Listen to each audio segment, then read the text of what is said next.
Waking the peace of reason, shaping a peaceless season.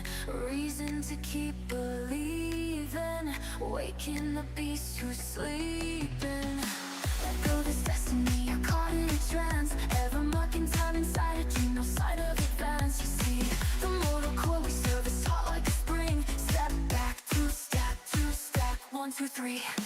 Our world's a fantasy, no more than a test. Ever feeding off the fallacy, creating this mess. Deep down inside this bleak machine with all of the rest. Break free, two-face electricity.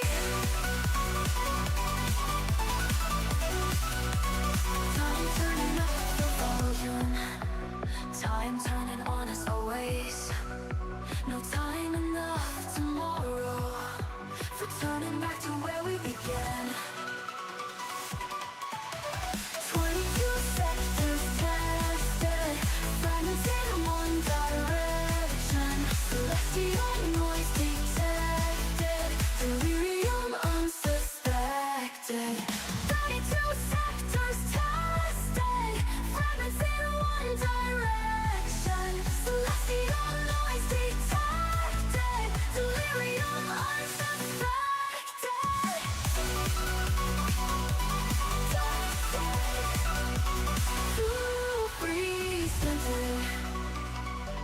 Dive into 3, 2, 3.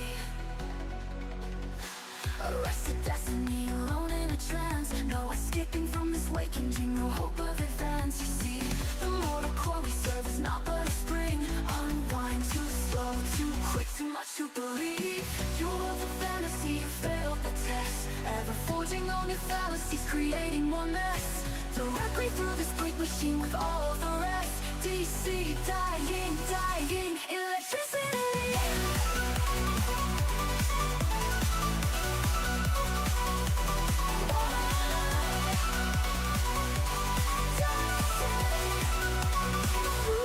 Presented, falling back right into the system of falling back on all that's erased when fighting back. Right out of the system means falling back right into the space, yes, falling back right in with the system who'll see you falling back to the end. When falling back is better than simply falling back into pieces again. Silence, still breathing, memory writing, reading, ever repeat, deleting, radicals flowing free, and energy slowly seeping, suspending all disbelief, and synergy with our being, synapses fire in 3 then.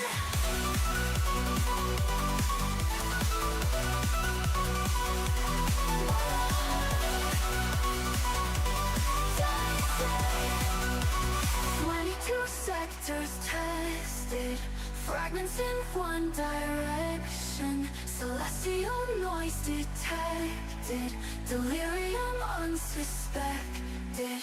Static tuned into reason, time in the ether deepens. Transmissions blank uncompleted.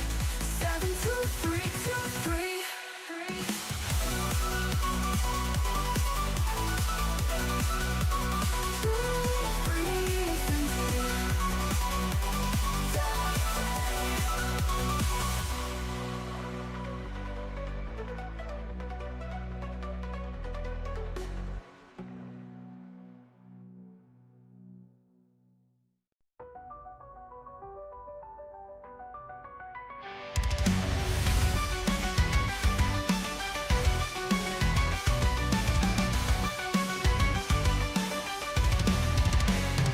Sonic boom, rings loud from the engines. Ironclad murder gonna eliminate the distance. Ain't no land that's gonna take us. Cold dust in the fluster is supercalifragilistic. Slow down, taking no hits. Accelerating passes, blasters fit to transmit. Sudden to the father, to the maker's own way. There's a method to the metal on the metal highway. Keeping up the pace, keeping with the quickness. Keep the lightning bottle, throttle to the finish.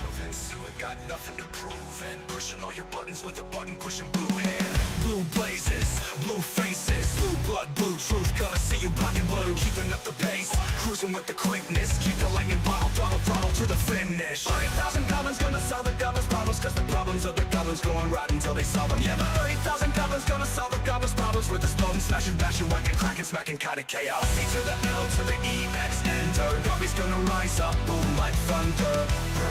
Like thunder. Rise up, and raise the iron roof off. The rise up and riot till the bomb drops. The rise up, the time is right to sound off. So rise with me, rise with me, rise with me, rise up. Rise with me, rise with me, rise with me, rise up. Rise with me, rise with me, rise with me, rise with me. Step back, the blues about to pull you under.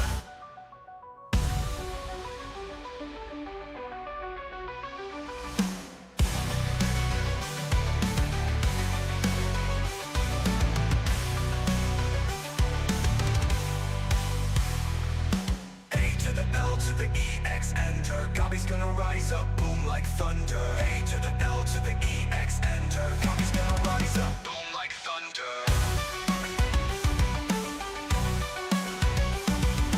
A to the L to the E, X, enter. Goblins gonna rise up, boom like thunder. A to the L to the E, X, enter. Goblins gonna rise up, boom like thunder. Tongue flaps and jingly shides, quick thinks and gobby minds. Bow down to the new god, Alexander.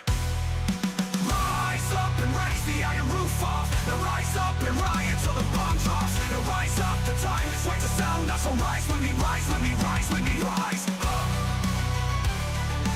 Rise with me, rise with me, rise with me, rise up.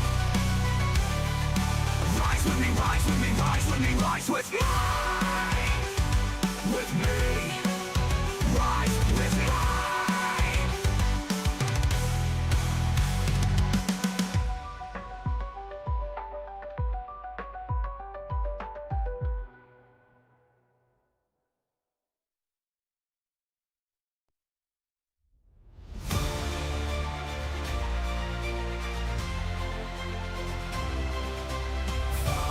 Child, bastard, and beast, warlords them first to the feast. Come claim if you're able a spot at this table, mild and meek down on your knees. For hide and seek, it's time that we feed. Your heart is racing, blood is running cold. Your fractured will is whispering. Far away, hear me lions say goodnight. With each part does your sanity die. Sucking the life out, letting the dark inside. Say a prayer as the light leaves your eyes. Or scream all you like, your lightning can't heal. Scream now, scream. Your lightning can't heal you. Scream now, scream now, scream, scream. Still suicide, don't choke on your pride. Scream now, scream. Yeah, I'm gonna watch you bleed.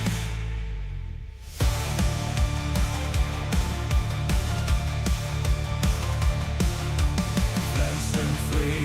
How does it feel? You're bound as blade. Those scars will not heal, no. Lost in suffering, drowning in your tears. Want someone somewhere tell me. Go from here, liar. Say goodnight. With your spite does your sanity die. Sucking the life out, letting the dark inside. Say a prayer as the light leaves your eyes. Or scream all you like, your lightning can't heal. Scream now, scream. The rose can't heal you. Dressed in rage inside my cage. Almighty, put him else soon. Still bound to the flame that I bear. Buried alive in the coffin of the hope I used to be. I'll scream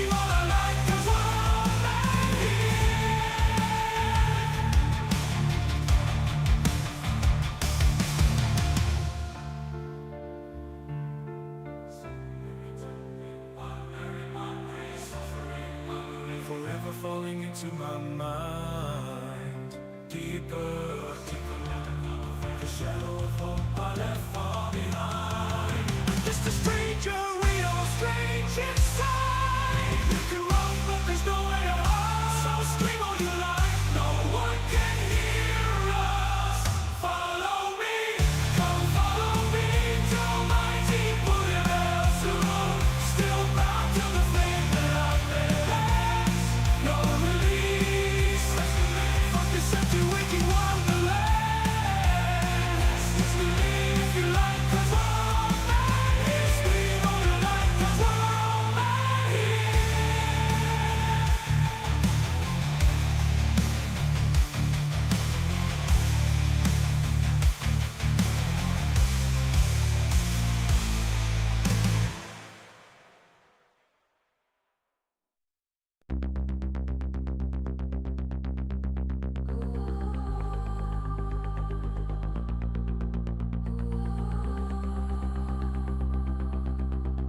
Oh, drifting tender, comrade, heroes ride. Her gallant severed away with the tide. The storm head gathers, comrade, heroes ride. Illusions scattered away with the tide. Why do weathered warriors wander their way where the wanting wonders wait? Hark the herald's anchors away. Here the happens mine escape. Freedom forgone, sinking abyss, comets crumble, Phoebus fades under cosmic clamor decay. Hides a path untaken. Ancient echoes come right, heroes ride. In deafening silence, we'll wait with tide.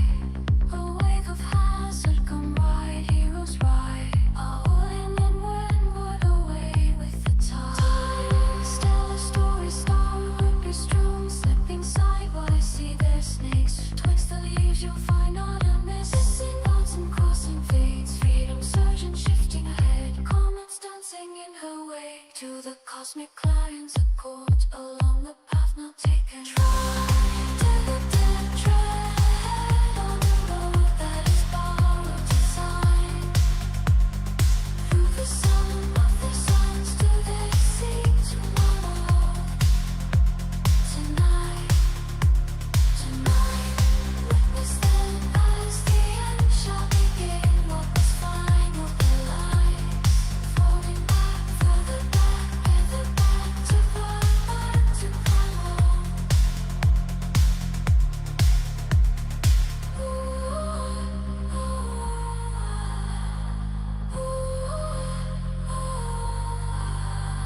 Come ride, heroes ride, ride with the tide. Come ride, heroes ride, so far from home, away with the tide. Come ride, heroes ride, so far from home, away with the tide.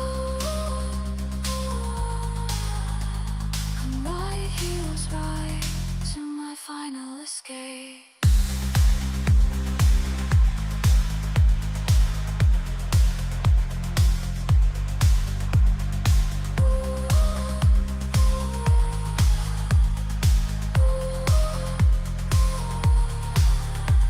Come ride, heroes ride, ride with the tide. Come ride, heroes ride, so far from home, away with the tide. Come ride, heroes ride, so far from home, away with the tide. Come ride, heroes ride, to my final escape.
Good morning and welcome everyone to Lorelines episode 121.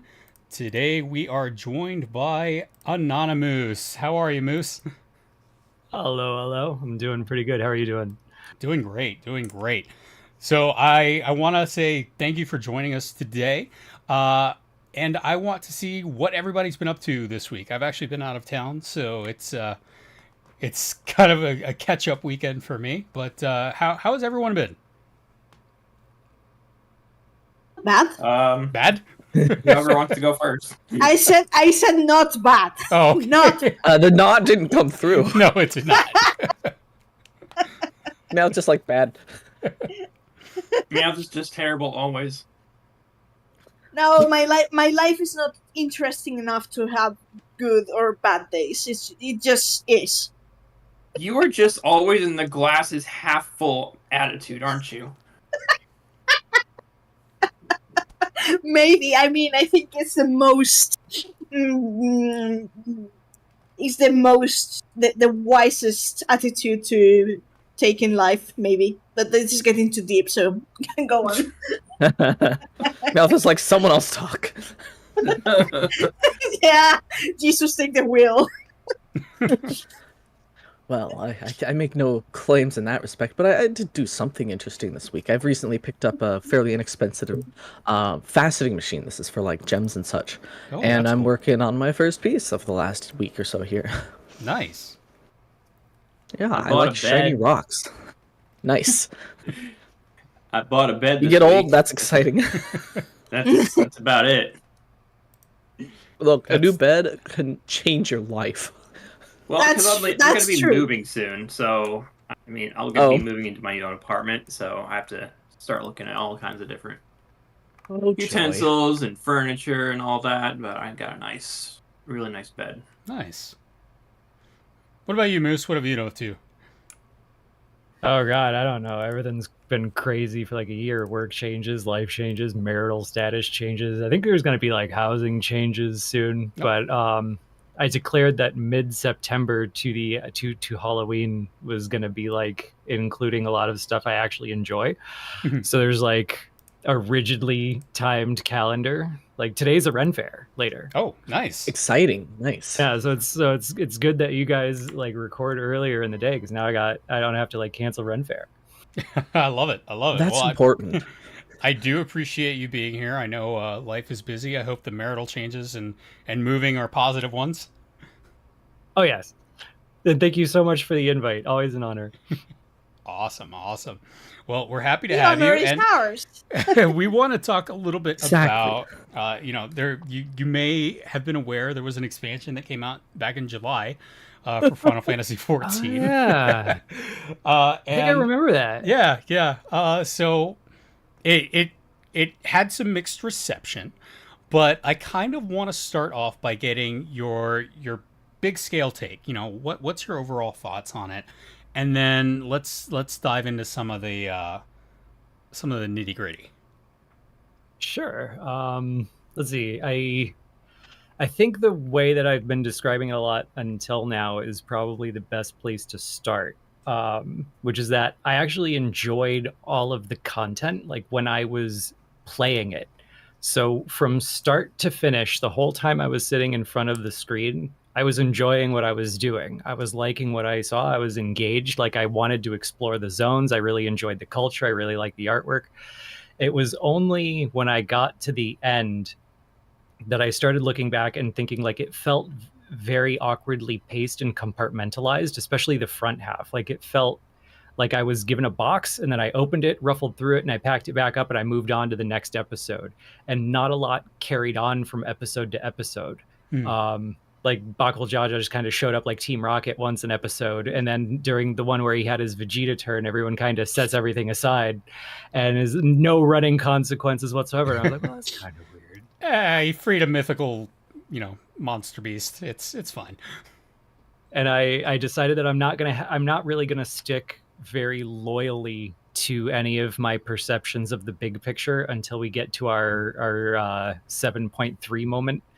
Like if we're returning if we're returning to the old roadmap, I don't want to assume that we're seeing the big picture right now.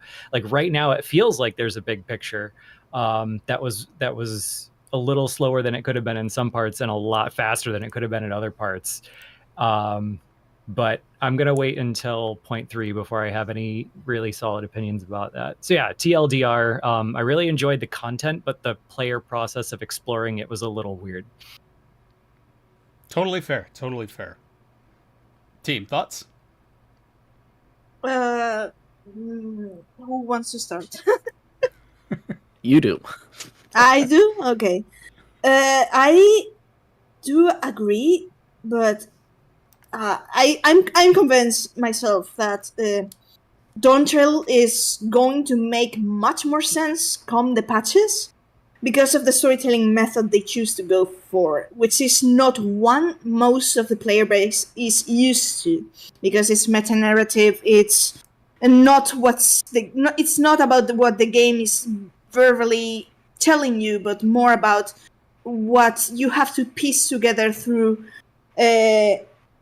between the lines, content between the lines, visually, stuff that's surely coming visually, thematically, even in music. There's stuff that you have to pay attention there. I'm used to this sort of storytelling because, well, Final Fantasy 13, that especially the third game, that's the kind of narrative it uses, so I'm used to read that. But it's not something that most players are used to. I can recognize it, and surely you guys are used to this sort of different methods of storytelling that requires to sort of use your brain in the expand your brain, not use your brain, but expand it like beyond beyond what the game is actually telling you. But if the fan base cannot read, then that's a problem. But let's leave it at that. Right. But yeah, I'm not sure if Moose would agree with that, or you guys would. I don't know. Yeah. The part where it'll be tragic if the fan base can't read. I've never experienced anything like that. Oh, Never. no. Never. I was actually I meant the storytelling method, but I know, yeah, I the was joking. the other part was sacred too. I just didn't want to be it's completely rude. That does bring up the matter of like somewhat more than usual unvoiced scenes, and it really does seem like some people didn't read them, which is I don't know, maybe I'm not sure where to place the blame there. It does seem unusual they had more than in the past, but it also seems like it's not that hard to read. I don't know. Maybe I'm just a nerd. I'm okay with that designation. There's a cutscene in the Honestly, game that has I do an agree NPC with- saying, "Tell me, can you read?" Yeah. Yeah. That's still other work requests. I do agree about the pacing. I think overall it was good, but it just felt a little amateur in spots. And, I think that's the sort of thing that'll improve in time. I think that's a really good way of describing it. It wasn't bad, but it felt unpolished, which Agreed. for this game is kind of different. But at the same time, again, very reminiscent of how they were doing storytelling in ARR. At least for me, where, you have all of these open threads. And I've been saying for a while now that people are very used to coming into the era of this game, which is what I call the payoff era, where all these questions are getting answered. There's all these reveals. There's not a lot of build up. Or the build up is happening alongside the reveals. Whereas in ARR, it was a lot of mystery. It was, trying to figure out what are the rules of this world. What are the things that are happening in the background that we don't know about that are going to affect us in the future. So we had things like, what are the brass blades doing? What's the whole Monitor's storyline going on? The whole background with Iceheart and everything leading up to the banquet, of course, which leads us into Heavensward, which is where we start getting a little bit of payoff, but not really much until Stormblood patches. So I kind of feel like that's the roadmap that we're following right now is kind of, you can't really judge Dawntrail by just 7.0 right now, because there's so much that's going to be backloaded because of that structure. We're kind of lining up the dominoes now. We'll knock them down later. Yeah, exactly.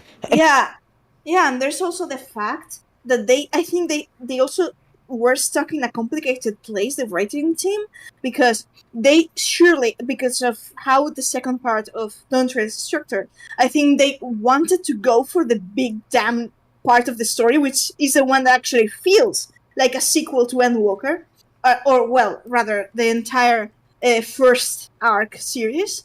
But they couldn't do they couldn't throw the player base right into the problem without setting something before that, which is the rite of succession, which is I would say is the transition part. So that's why I think it feels strange, because the real meat of Dawntrail is the second half.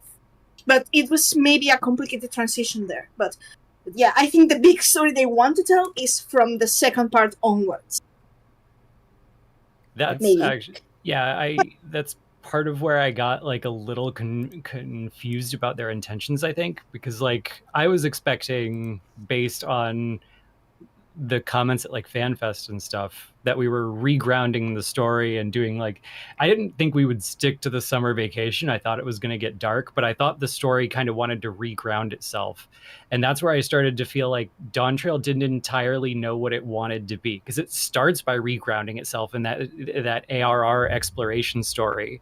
And then by the time you get to the second major arc, it's like, all the shards are on the line. It's the biggest threat to the universe ever, and Wuklamata is on a crash course retelling of the Warrior of Light's entire journey.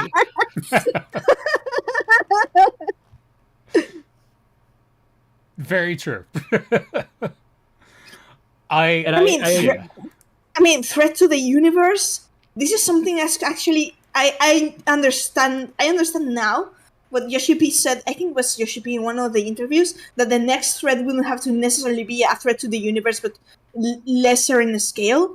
But the thing that how they're presenting the threat, even though I do think the reflections are a big, massive red herring, but still, even the way they're presenting that, it's a threat that I would say it only concerns Etheris and its reality and the shattered reality, so to speak.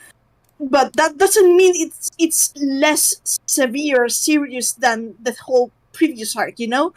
I would say perhaps it's even more serious because it's almost like personal, like this is our home. You know? I was gonna say it's closer to home.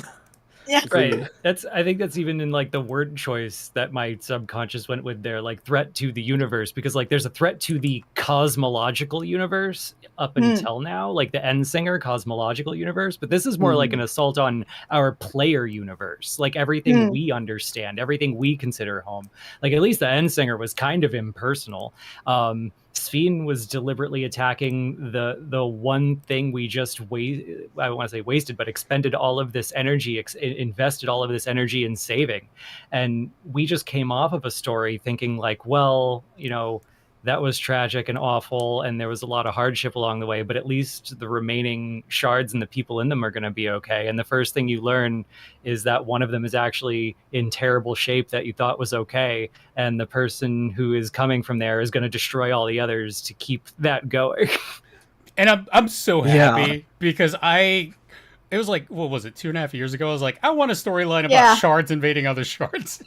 It'll never happen. And then it did. I was like, what? Like, this is one of the reasons, like, I think we've mentioned this in other casts, that Endwalker, for most of the cast, I would say, I mean, I kind of speaking from what our discussions, for most of the cast, Endwalker was like, nothing of the threats shown in Shadowbringers are paying off. And that, I think for us, it was like a big letdown.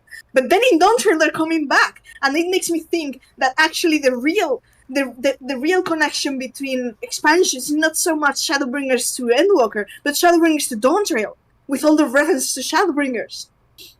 Because all of those things that we picked... Yeah, all those things that we picked from Shadowbringers are coming back for Dawntrail. I would say, like, with their 2-year roadmap, whatever you want to see more of, just keep celebrating that.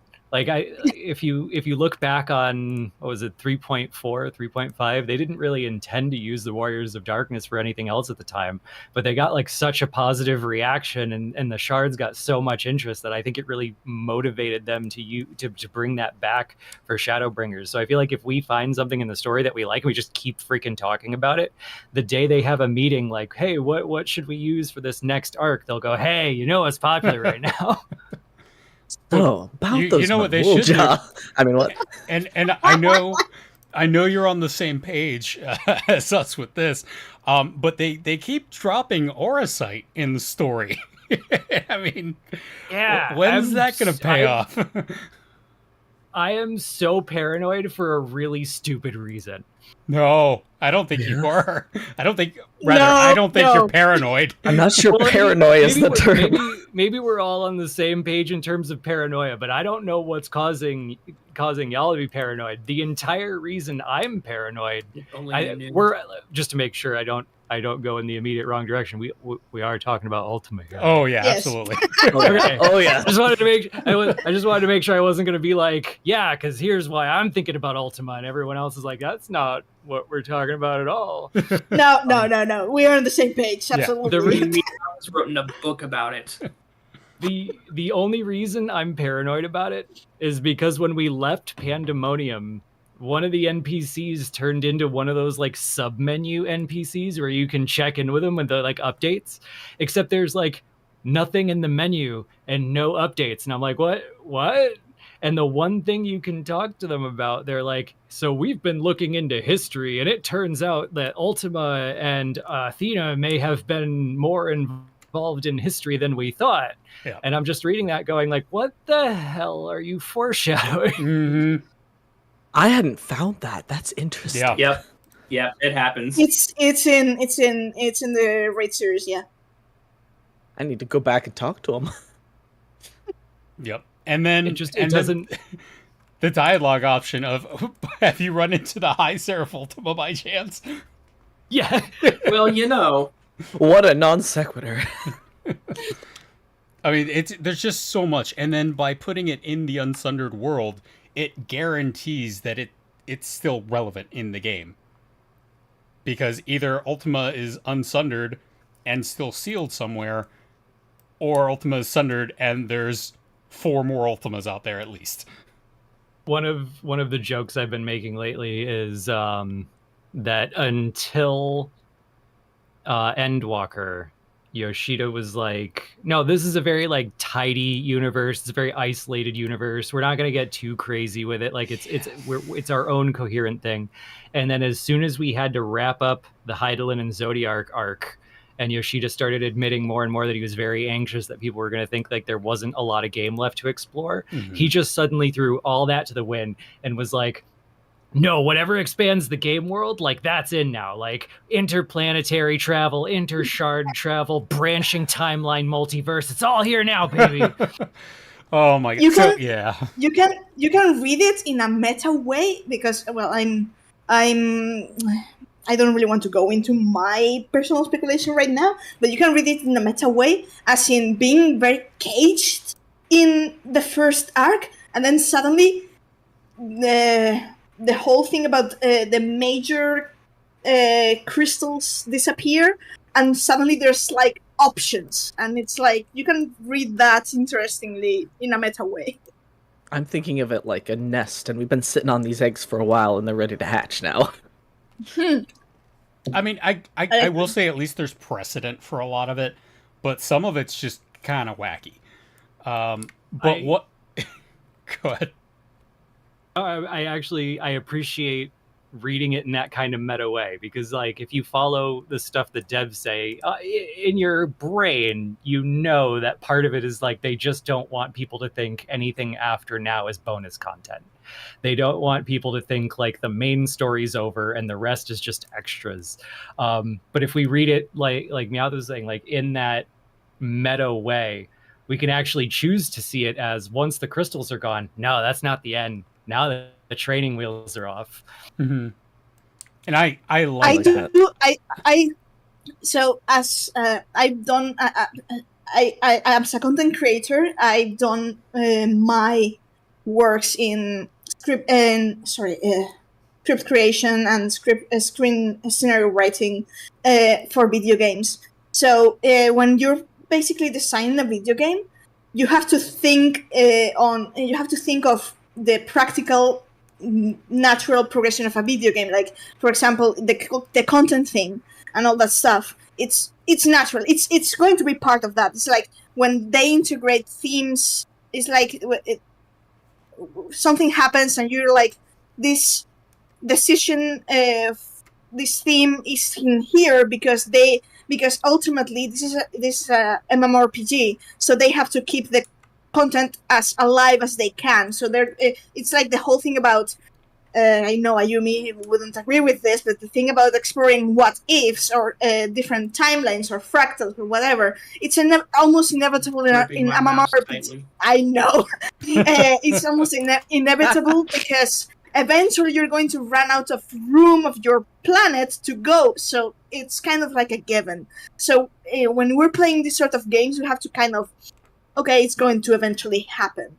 But if you the actual real art of video games and especially MMORPGs is integrating this sort of foregone conclusion into a logical, coherent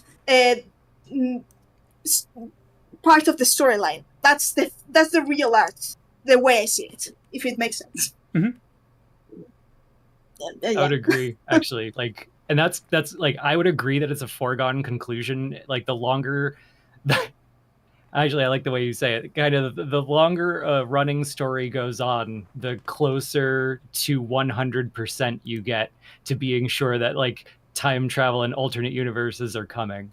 And I think the real art is just making me not hate it, because I think so many of them, once they arrive, instead of expanding the universe, it actually cheapens it for me. It makes me feel like our home dimension doesn't really matter. It's kind of incidental. Mm.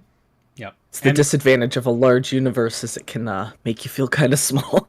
Yeah. And it cheapens the events of the universe that you've experienced, because you can have another universe where, you know, things happen a different way, or someone who died didn't die and now they're back. And I've always pointed to the 8th Umbral era as kind of a get out of jail card for Emmett-Selch, saying it doesn't matter what happens to Emmett-Selch because he's still alive in the 8th Umbral era timeline, and he can just come back whenever if we just, you know, wave a magic wand and some bullshit happens and then he comes over. That's my magic wand is the crystal tower. You know my opinion on that. I do think it's going to inevitably happen, but it's not going to happen in the way we think it's going to happen. But that's a whole different discussion. You just hit upon my biggest pet peeve with it too, is that if it's done in kind of a clumsy way, what it can do is it renders all events that you've been through, all of your victories, all of your, you know, all of your losses, it renders everything incidental, because it's conditional to you remaining in the perspective that you're currently in. And it especially, like, it gets under my skin where you have like the branching timelines, and it starts to become clear, like, from the story perspective, the only thing that matters is that you're in your own head, and that from any other perspective, your perspective isn't all that valid or meaningful. Right. And I think like avoiding those things is really important once you start getting into time and dimension travel. Yeah, like this sort of stories can be done well, but they often aren't. So I just hope they go into it eyes open, brains on, you know, thinking through the pitfalls and giving us something. One of the things I really like about this game and the stories they weave in it is they're very human and very emotional stories. So I hope they, you know, lean into that instead of, oh, here's this cool rule of cool thing. And I was like, I know some people really like that. It's just not my personal thing. Yeah, like what they did in Endwalker. Yeah. Endwalker is not my cup of tea. No. And we won't get into that. No, I'm not going to get into that. We don't have time to get into that. No, really. But if they are going the way I think they're going with Dawntrail and the new story arc, I may respect Endwalker more than I do right now. But anyways. Ficor says, I feel like they proved that with... I killed the conversation. No. Ficor says, I feel like they proved that when you went back in time with Elpis, where Elidibus told you that back in time, anything you do won't matter. And see, my understanding of that was not at all that case. Yeah. My understanding was if you change anything, your actions won't matter because you won't have accomplished your objective. You have to change nothing or you will not come back to the same timeline. Yeah, that's how I took it. But instead create a branch. And yes, then I didn't... I walked out of that like not even believing him. Like I thought that was his intention and I thought that was his understanding. But as soon as we like stepped off the arrival platform and we could see what was going on, it was like, oh, he was wrong. Oh, this is going to be something else, because otherwise it would have been an echo. We are definitely going to be messing with something. Once. No, go. I was going to say, and as I think it was a Yumi who pointed out, what is the first thing we do when we go back there? We kill a butterfly. We destroy a butterfly. Which is, a great idea, always. But I think... So we create a butterfly effect throughout the timeline. I think it's worth pointing out that the Asians know exactly two things about time travel, which is Jack and shit. Mm-hmm. True. But there's one thing that strikes me interesting about the thing about Elidibus sending us back to time, because Elidibus says we're not going to be able to effect a change, and even if you could, you shouldn't. And basically, what Elidibus is saying there is don't try to change anything that happens. And if we had listened to him instead of ceding to Venat's pressure of sharing our story, maybe we may have exerted that change in all. But it was by thinking. That's the thing. By thinking we were accepting change, we didn't change a thing. That's the thing. The interesting thing about that thing. Listen, we're the ones that thought the Titan was on a set of wheels. Leviah beat us. I have so much fun with that in a way, because I have a very unpopular opinion when it comes to which time travel mechanics are fun and which are not. Ooh, I want to hear this. I like unpopular opinions. I'm actually a big fan of God, I would have to figure. Have you ever seen Bill and Ted? Yes. Yes. Okay, so there's. Are you talking about the key Bill scene? and Ted. Yes, Dad's keys. Okay. Yes. So, I used to try to explain this by showing people a clip from Agents of S.H.I.E.L.D. where Fitz explains like 4-dimensional time travel, because like some of the story depends on seeing time as a monolithic block, an unchangeable block, where all of time is happening at once, and you, as a 3-dimensional creature, are just trapped in a series of linear moments. But even though you're experiencing it as a series of linear moments, it's not. It's all happening at once. It's one coherent block from a 4-dimensional perspective. And that creates the dad's keys logic, where you can say like, oh, like, let's just make a plan for later. We're going to go steal the keys and we're going to put them over here. So if we go over here right now, the keys should be here. There are the keys, because the keys were always there, right? Yeah. So I've always been a big fan of that kind of time travel, which is why I loved Alexander. Because Alexander's dad's keys. Like, you find out that none of the characters in the story would even exist if they hadn't already gone back in time to be their own clan. So that's kind of amusing. Sorry, no, go finish.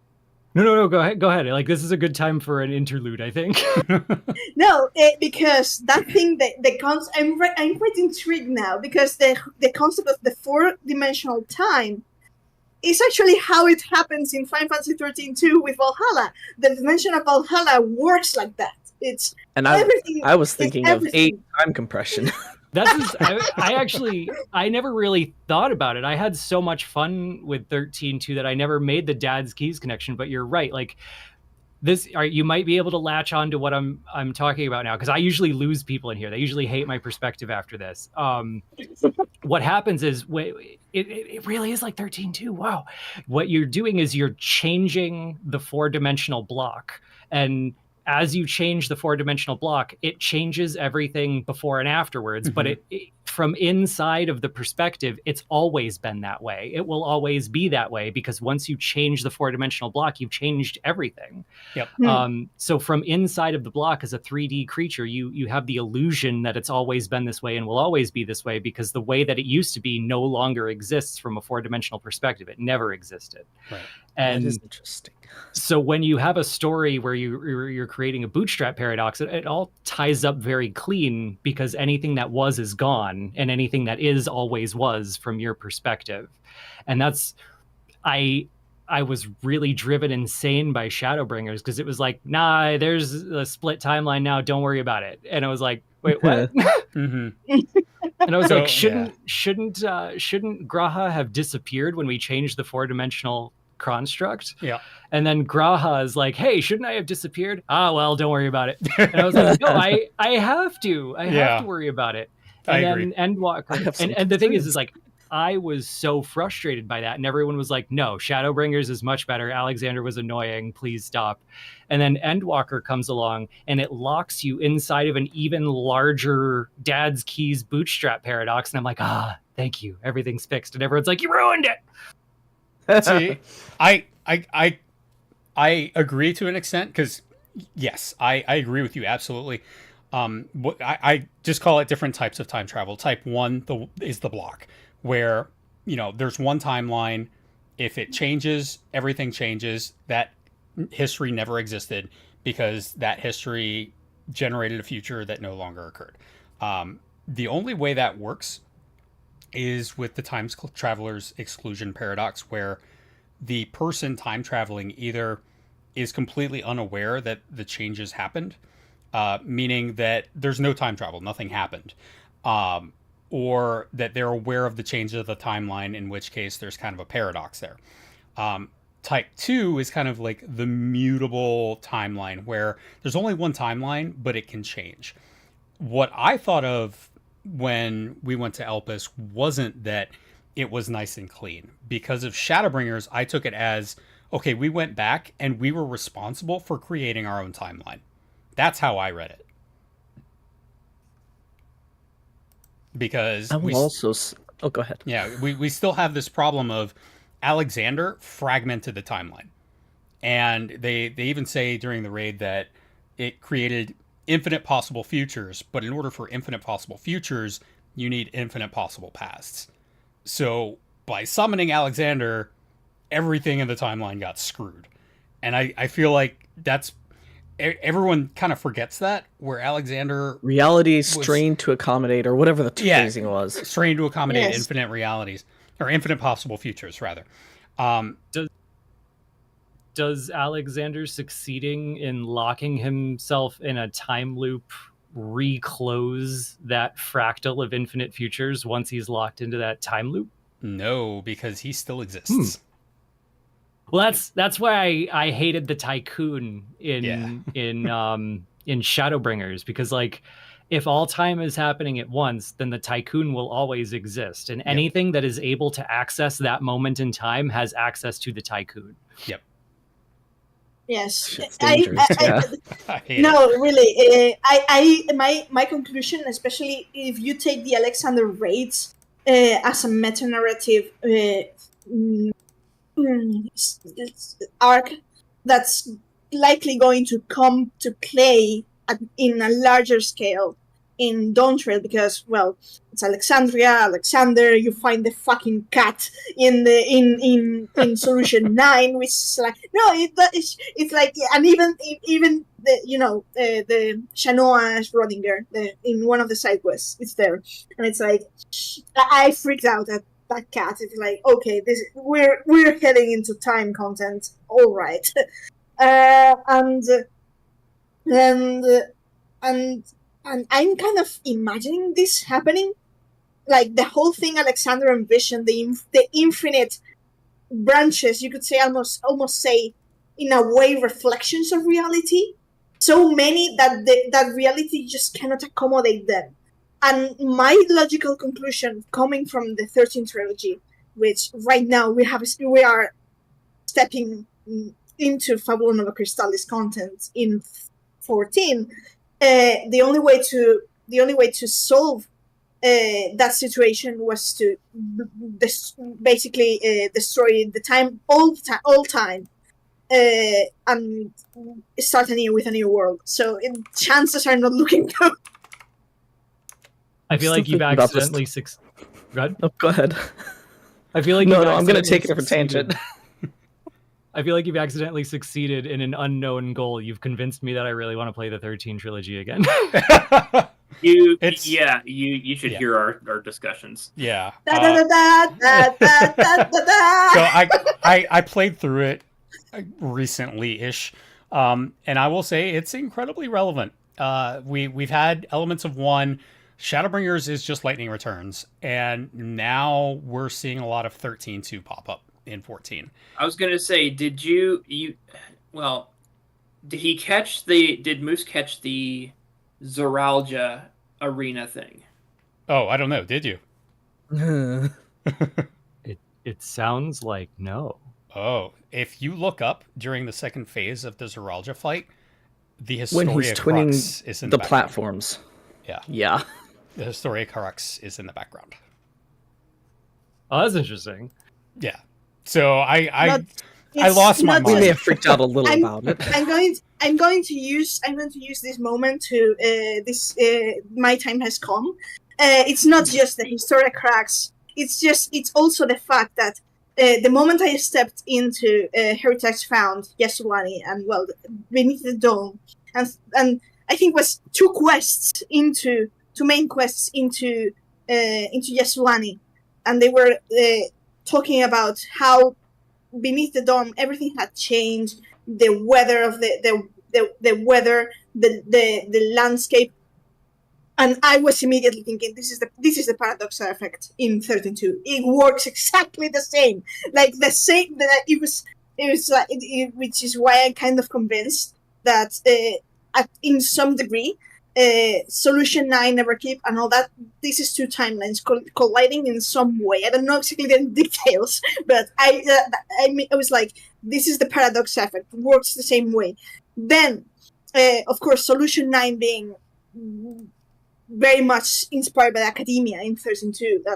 It was actually Cobb's first thought when because I didn't watch the live letter story, the FanFest presentation myself, but I had Cobb yelling at me in Discord, yeah, this is academia, and was like, what?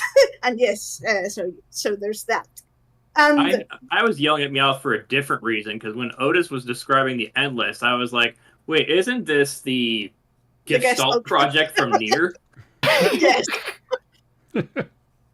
I mean, this game is making me so paranoid because, like, there used to be a sort of undercurrent of predictability to it. Everything was rooted in precedent, and once they started like expanding off of that foundation and less precedent mattered, I look at everything as, okay, is this an homage? Is it the same writing archetype used in a different medium, or am I just seeing shapes in the clouds?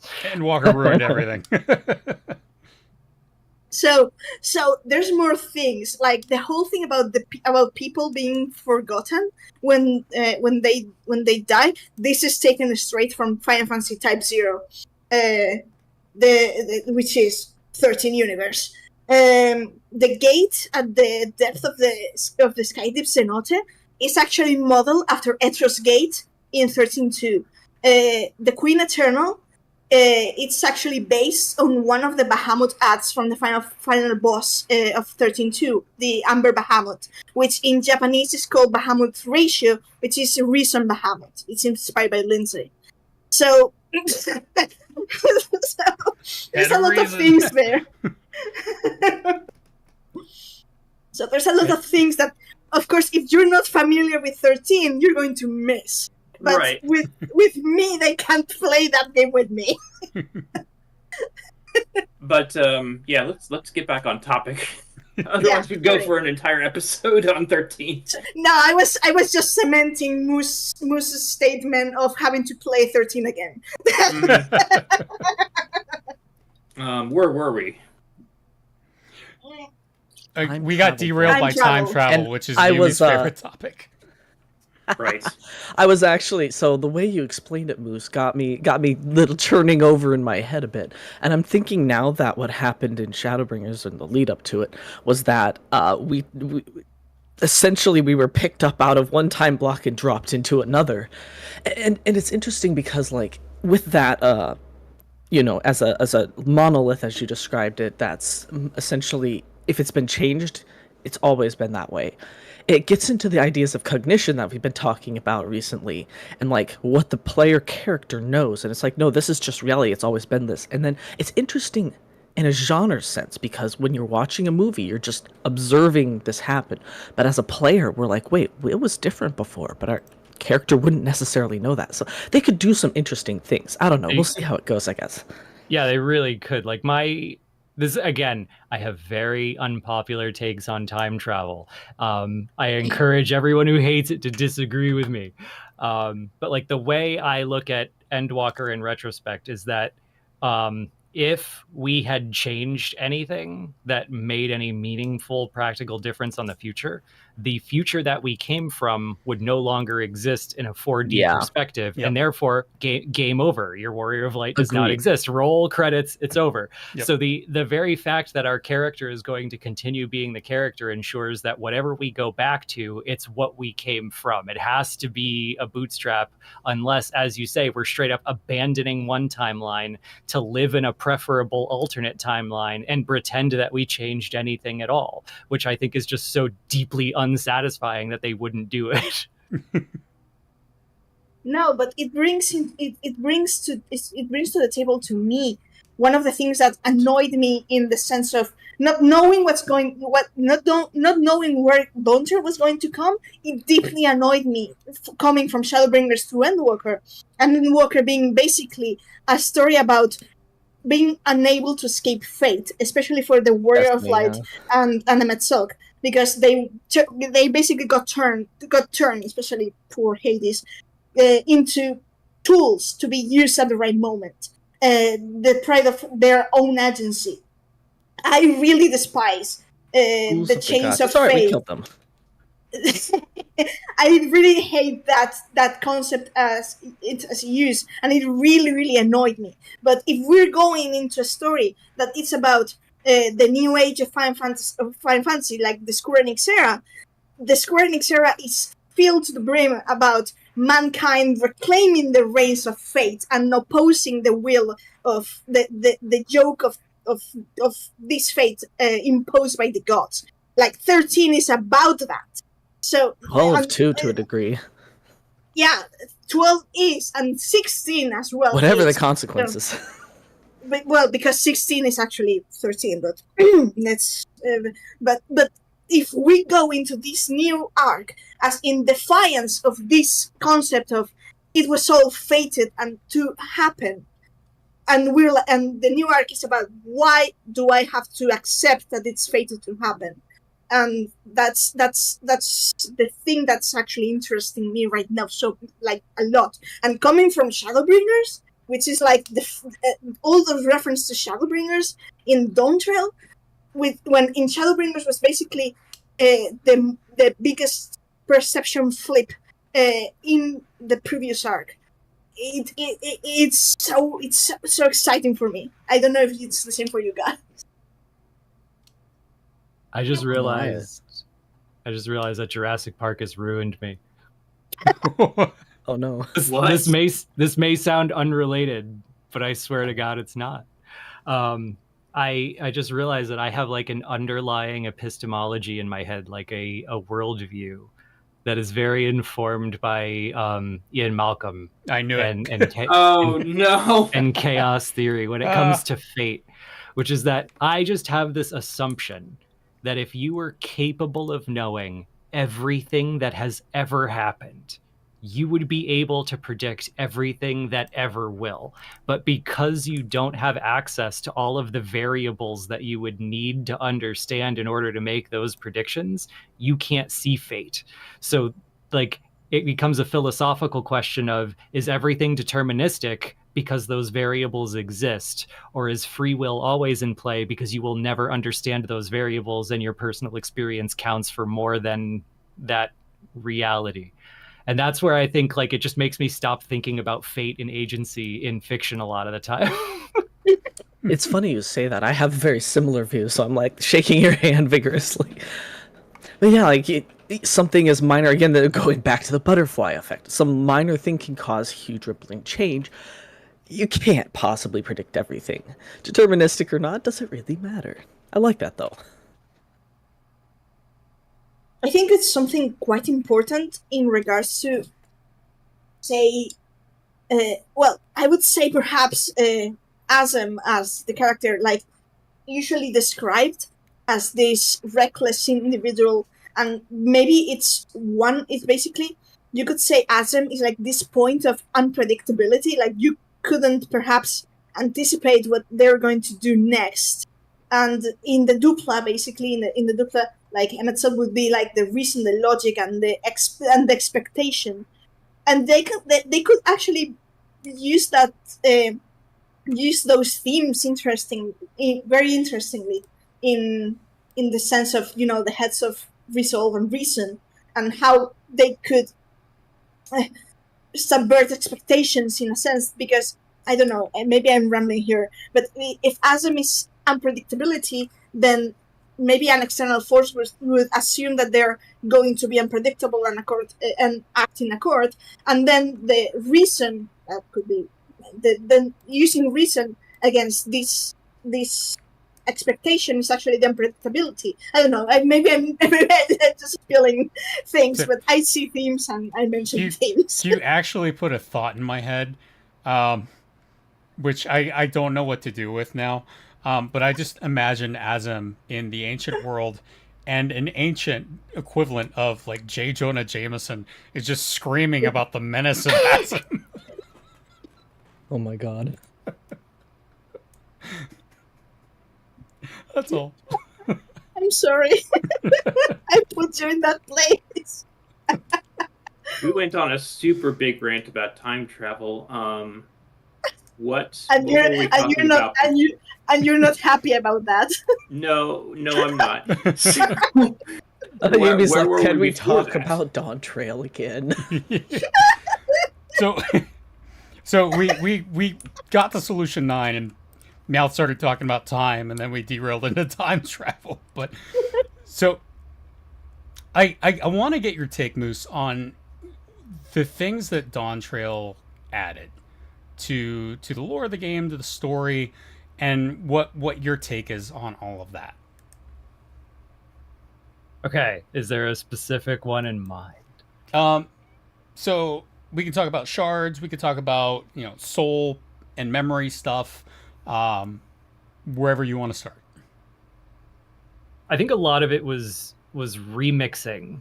If I think about like stuff that's truly new, I think they are. I think they're trying to bake the shard travel mechanics into the past of the story. They're trying to make it have much deeper roots artificially than it has in the story. Mm-hmm. And I think like a lot of what we saw plays into that desire to open shard travel up to the main narrative. Because until now, shard travel has been something that, like, if it was possible, it would not only overcomplicate the story, but it would overcomplicate the Ascian plan really making a ton of sense. Right.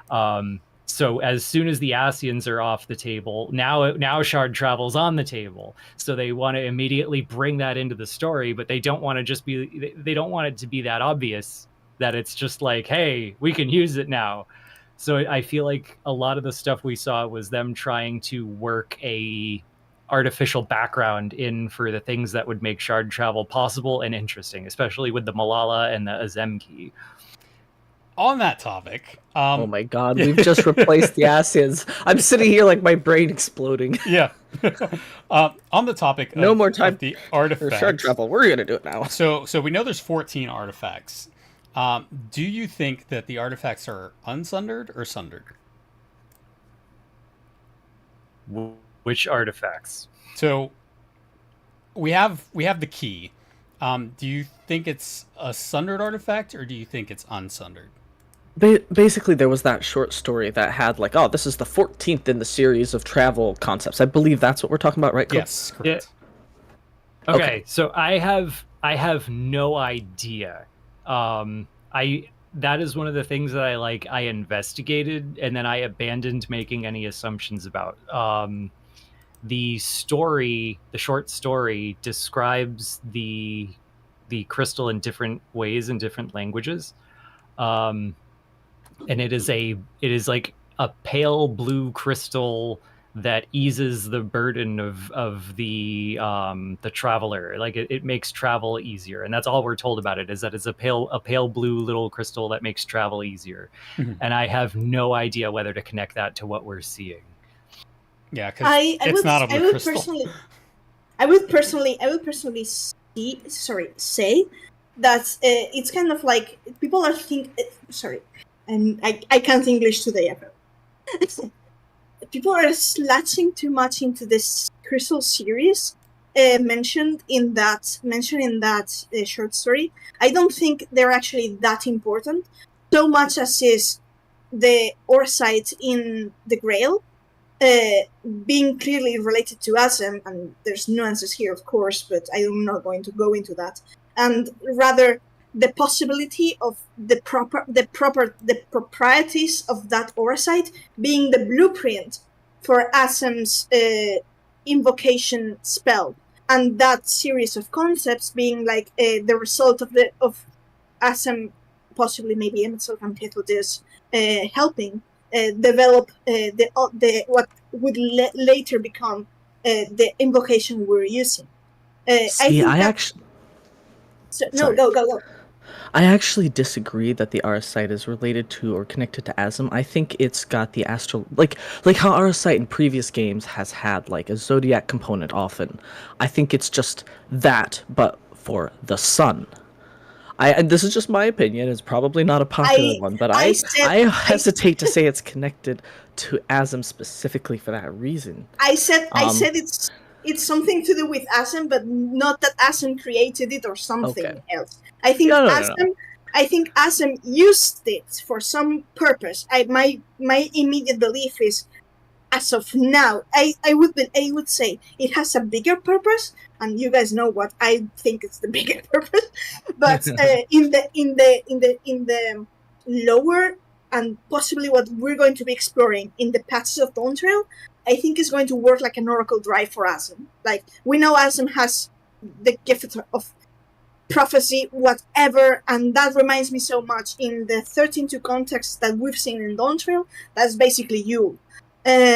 So if Asm has possibly stored visions or messages inside that thing, that would make it work as an oracle drive. So maybe we are going to start exploring what Asm actually was up to, and I do think that it involves him itself, and that would make him a bit of Caius. He's always had a bit of Caius flair, to be fair. But yes, basically, and I think that's going to be the immediate thing. But that thing is that Oversight is going to be on a bigger scope, much more important. But I mean, it's still important, even if it's just a repository of messages or prophecy for Asm.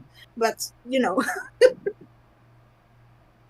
I think you guys know that I am like frustratingly stubborn about like making assumptions in terms of where story's going. So I'm with you on holding the bulwark of we don't actually know what the key does. We don't want to make any assumptions necessarily about who made it or what it does, even if there are hints, because that's where I think a lot of people get frustrated with me, is that you can look at what the story is saying and go, it's obviously implying this. And I'm like, no, you're obviously inferring that. And that is a logical inference, but the story has not confirmed that yet. So let's keep that option as our favorite possibility on the table, but not close off all possibilities. Like we know the key responds to desperate wishes, so it's entirely possible that the key has nothing to do with Azem and only showed the Azem symbol because we were currently using the Azem spell to summon our friends, right? Like it's unlikely in the storytelling medium, but it's possible. Part of me thinks like maybe it was designed to only react around someone who is a shard of Azem, and it just incidentally happened that the Malala had an Azem shard on them. Like there's all sorts of weird possibilities. And the thing is, they use these kinds of implied logical inference, as you said, to sometimes be like, haha, not quite. And to not necessarily lead us astray, but like to make it easy to assume one thing and then it turns out to be another. Just to keep the story interesting and fresh, which is fine. Like, I actually really like that. Consider how many characters in the game so far have obviously been the Warrior of Light from the 13th Shard. Bro. Until when I was one of the Warriors of Light from the 13th Shard. Until we eat them, we'll never know. But this is something that I've seen in Dawntrail. Like, of course, it's going to be inevitable that when it comes to reflections, we're going to be going into shards of this and that of that person, but that doesn't mean that everyone is a shard of everyone. That we necessarily, everyone is a shard of everyone, like in the proper meaning, you know. But that doesn't have to be. I don't know how to explain it. Like people are like kind of like trying to shoehorn like. This random NPC is a shard of this character we know, and it's like that's actually not necessarily. This character has the same hairstyle as the one on the first. It's a shard, right? Hairstyle mean none. It's not confirmed until it's confirmed, because like we know that in order for the Warrior of Light to be a customizable character, that it has to be the case that you can be reborn as someone who looks nothing like you. Yep. Right? Exactly. And for people to be reincarnations of each other, they don't have to be the same age and look as they were as another character. But at the same time, like, the game constantly makes meta jokes where shards of NPCs look exactly like other NPCs at the same age. Like, there were multiple jokes like that in Dawntrail. Yeah. So it's like it's never confirmed until it's confirmed, and sometimes it does pan out. Look how many of the NPCs hanging around Elpis were correctly interpreted as being the origin of characters we knew. Mm-hmm. Yep. But I feel like it goes both ways. That logically, and this is an absolute inference, it doesn't make sense for everyone who's alive on the source to also be alive on the shard. Right, there's a numbers game in play. Yeah. Because this is something that I've latched onto since before we even talked about what was on the other shards. The instant there is any variable that's different between the dimensions, you've set off an unbreakable chain of events. Like, different people are going to meet, different people are going to have children, different people are going to live and die at different times, and in 3 generations the world is going to look completely different than it would have otherwise. Everything is completely different. Yep. So like we sometimes see coincidences that are kind of funny. Like there just happened to be a Geralt or Geralt in every shard. Apparently, that's the hilarious same age and looks the same. Yeah, that's hilarious. And they're always gonna have a weird sexual tension with Rowena, and there's always gonna be a Rowena. But like, I choose to interpret those as jokes. May I? It comes across playfully. I agree. Go ahead, Mark. Sorry. May I offer Moose a different scope, if you want to, about that Shoot. that statement. Sorry. So in living memory, we have the mention of the algorithm in living memory, and now we're going over. Anyway, we're kind of skipping themes, but no spoilers.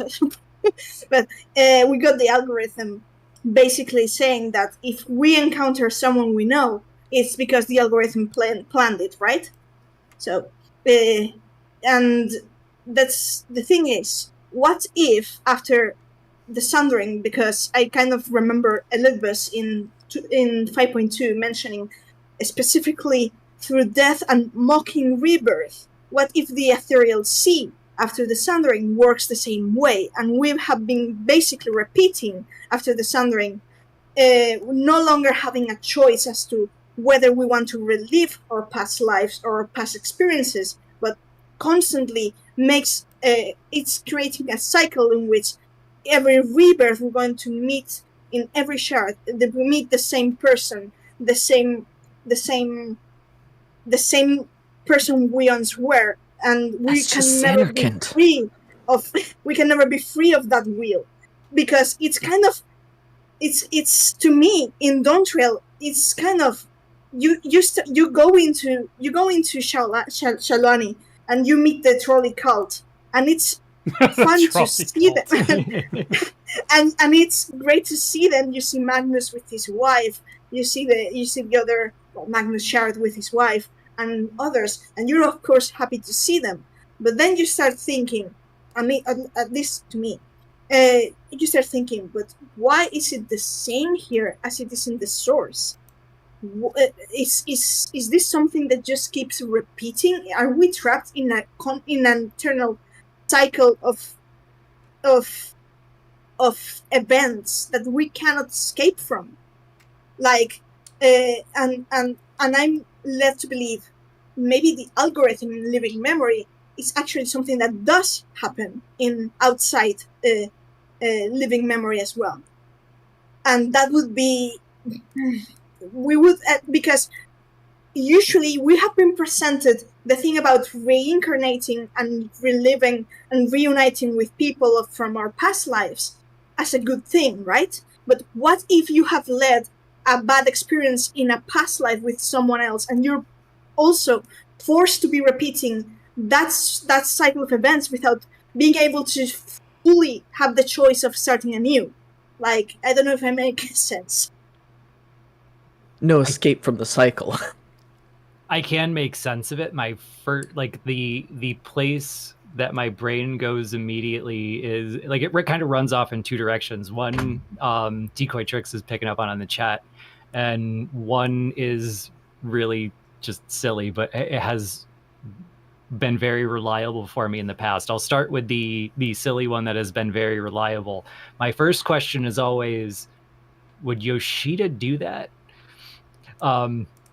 Because like there was an interview in the no, it was 3.0 era, where people were talking about the idea of like maybe being a more morally ambiguous character, maybe being a darker or more evil character, and you could see this look on Yoshida-san's face, like, what? Why would you do that? Why would you want that? And like suddenly it clicked for me that like that plugged into his whole rule about how like the player always has to feel like a hero, and that the player should always like, he wouldn't even let us be thief because it wasn't warrior of lightly enough, you know? Like it's just suddenly all made sense. So like my first thing is like, would he do that? Because if we were robbed of that agency, I think it would like ruin half of the headcanons people have about their character, and suddenly people would be pissed off. And what Decoy Tricks was saying, that like when the devs play it both ways, it leaves them a lot of room, and I think that extends not only to the characters but like the lives they've led and how the shards work. Because if you look at the, again, like you said, the trolley cult, you're like, hey, what the, is this just a joke, or is there something to this? Like, are the intrinsic natures of our souls and what we unconsciously remember from our unsundered selves, are they guiding us towards certain activities, people, places, and that we end up kind of rhyming with our own history over and over again? Are we fated to some kind of future because of this? But then we also can look at like the Warrior of Light, who it's been implied that there have been other incarnations of Azem over the years, and it's not exactly like us, but a little like us. But maybe if we don't, as a character, resonate with that past character, we don't have to stick to that. And then you have characters like Sadhu, who we don't know the canon of what Sadhu really was in other lives, but there's like a suggestion that these things can change if you develop nature versus nurture, you know? So it might be the case that our unsundered self has left an imprint on us, and the memories of the life stream work in a certain way where there is a nature to it that it may or may not be resisted by the nurture of our lives. But I think the devs playing it both ways is going to give them a lot of room to do both, because if they stick too hard to either, someone's going to be really unhappy. I kind of agree, and I think it kind of goes back to what we were taught of soul birth and rebirth in Endwalker, where they said, well, sometimes it's this way and sometimes it's that way. Because at the time I was like, which one is it? Which one? And they're like, yeah, it's both. And I'm like, oh, okay. Cheap cop out. In fairness, they explained it in a way that I found satisfying enough. I wasn't truly bothered. I had all these ideas. If it's this is this construct, and if it's that, then this other construct. And they're like, well, it's both. And I was like, well, I have to build a new house, but I got a lot of pieces. It'll be fine. In any case, so just a note. Maybe it's just my opinions, but I don't know. I think when it comes to a certain point in which how should I put this? A certain point has to come in storytelling, especially in MMORPGs, in which the developers have either to choose between following the direction of the story they want to tell and the player's headcanons. They, of course, will naturally try to not accommodate a good number. Might be. It looks like Twitch is down. Rip. Yeah, I'm having futzes. Wouldn't be a LoreLine's stream without technical difficulties. All right, Rebecca. I killed the stream. Meowth has introduced too many variables to the stream. No, it is overloaded. Let me tell you. I killed it. We're back. No, but I was saying, inevitably, the thing about inevitably is going to they're going to having to make a stance, and there will be definite stuff like, for example, Asem did or did not, and whatever they plan or they did not plan. It's inevitable, and it's not. Maybe it's just my opinion, but it's not like the end of the world that that the player-based headcanons have to adapt or just ignore if they want the new information, because so far we have people have been building their idea of Asem from the information we had. So even if they have to rebuild the headcanons, what's it like? Here's what I'll say, Meowth.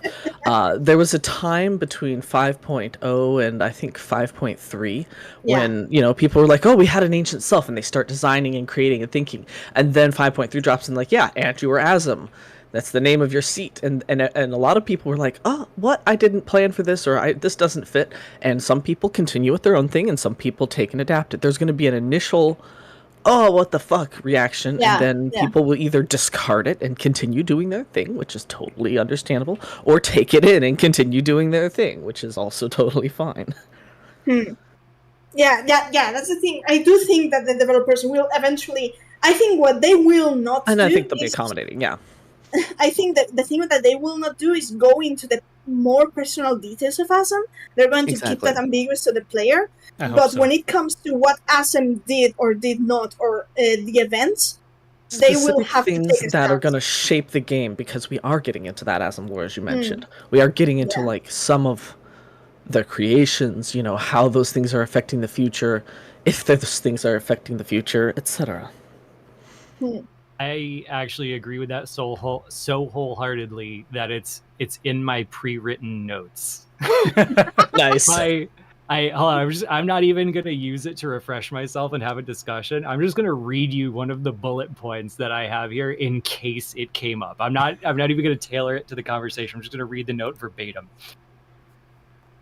The only prediction I'm willing to make is that the Azem key, or the Azem symbol coming up with the key, is going to lead to a story that is going to extrapolate more about Azem's history, and it's going to deeply frustrate some people.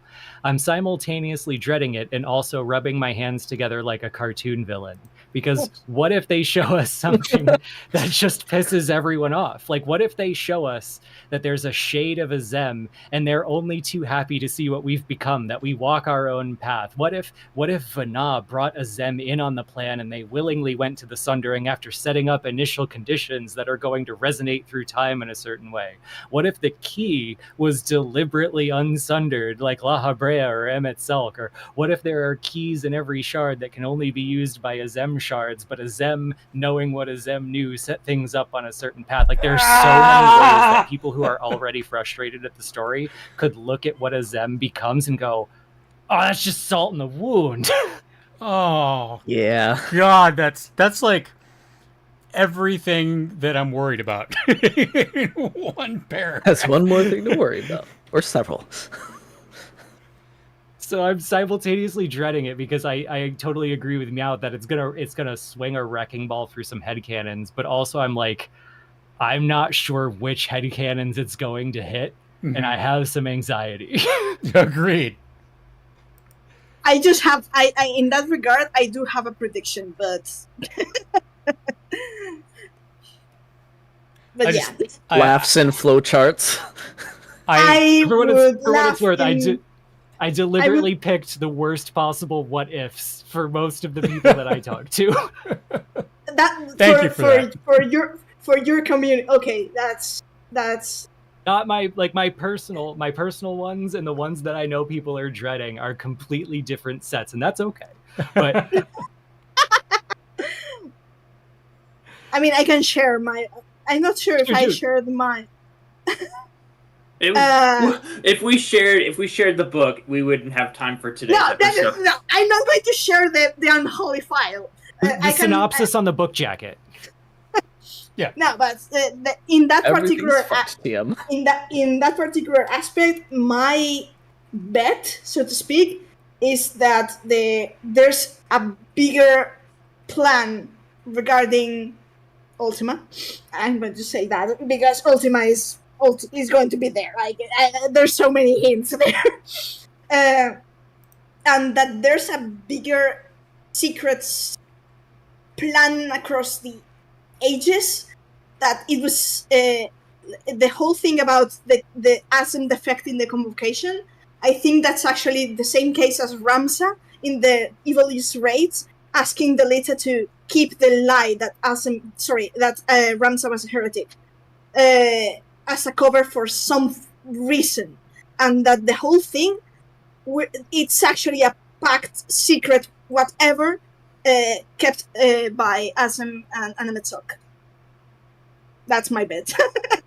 The defection is the only thing I want more information on. I don't want any more information on Asa.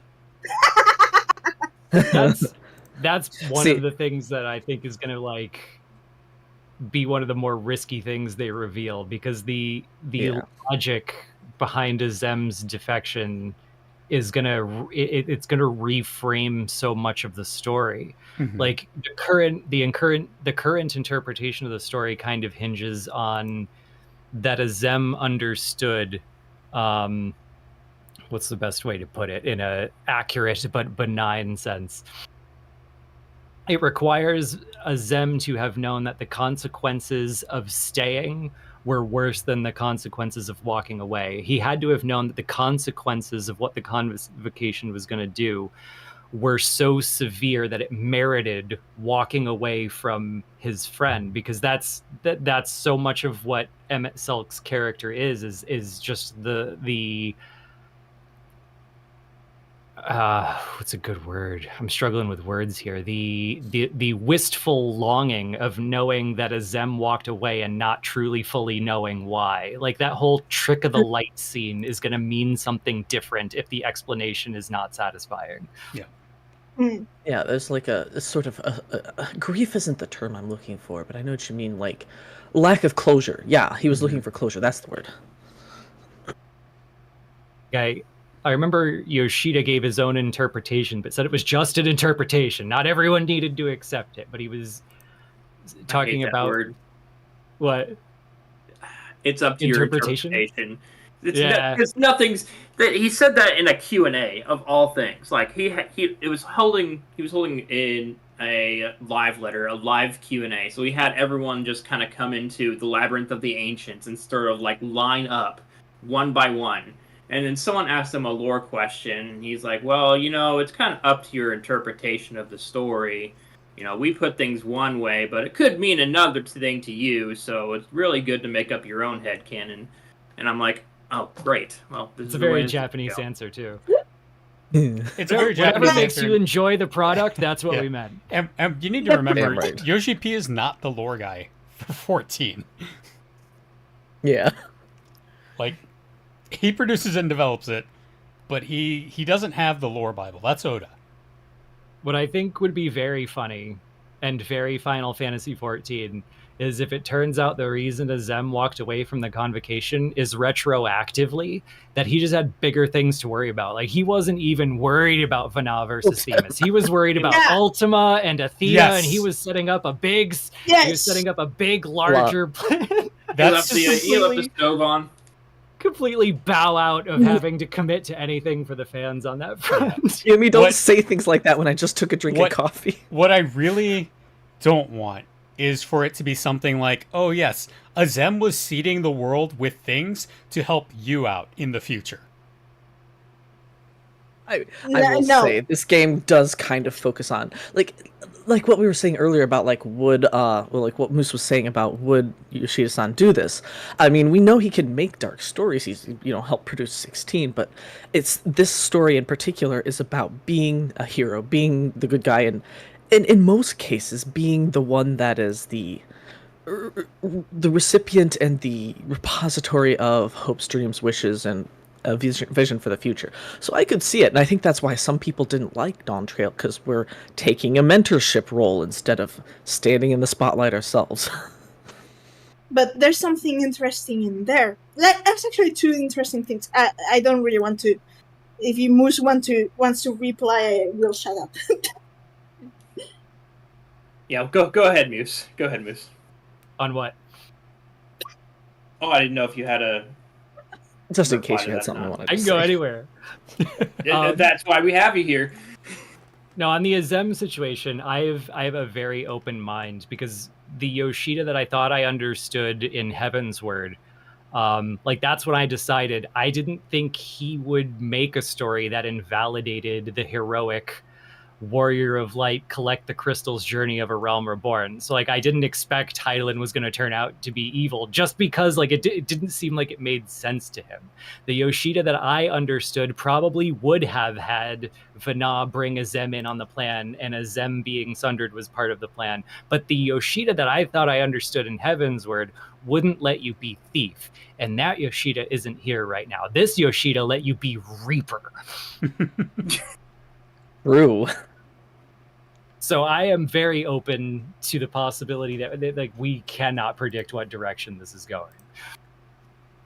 Yeah, I think agree. it's also a consequence of a reasonable degree of success, as they have more freedom and openness to create a story they want to create instead of just purely pleasing the player base, for example. There's something also to bring in mind, because it doesn't mean that the Warrior of Light or player character, whatever, has to be less heroic, but what they can do is change the perception of the world around them. Because, for example, Yoshi-P is a known Matsuno and Tactics and Evil is found. And the premise of Tactics is Ramsa likely being one of the most heroic characters in all of Final Fantasy, but the way evil is in the world of tactics perceives him is like the worst kind of heretic.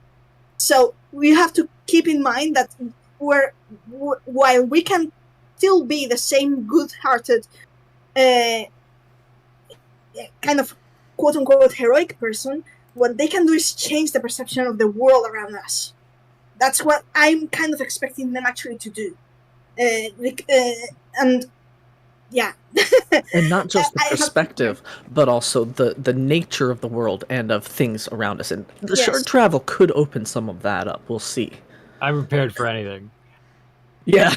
I'm prepared for the best. I'm prepared from the worst. I'm prepared for the absolutely nonsense. Like, I'm prepared for somehow a shade of a Zem to become an antagonist, and it's a story about inner and outer conflict with yourself. Oh my like, God. I am open to every possibility. Arden, that's Arden's dream.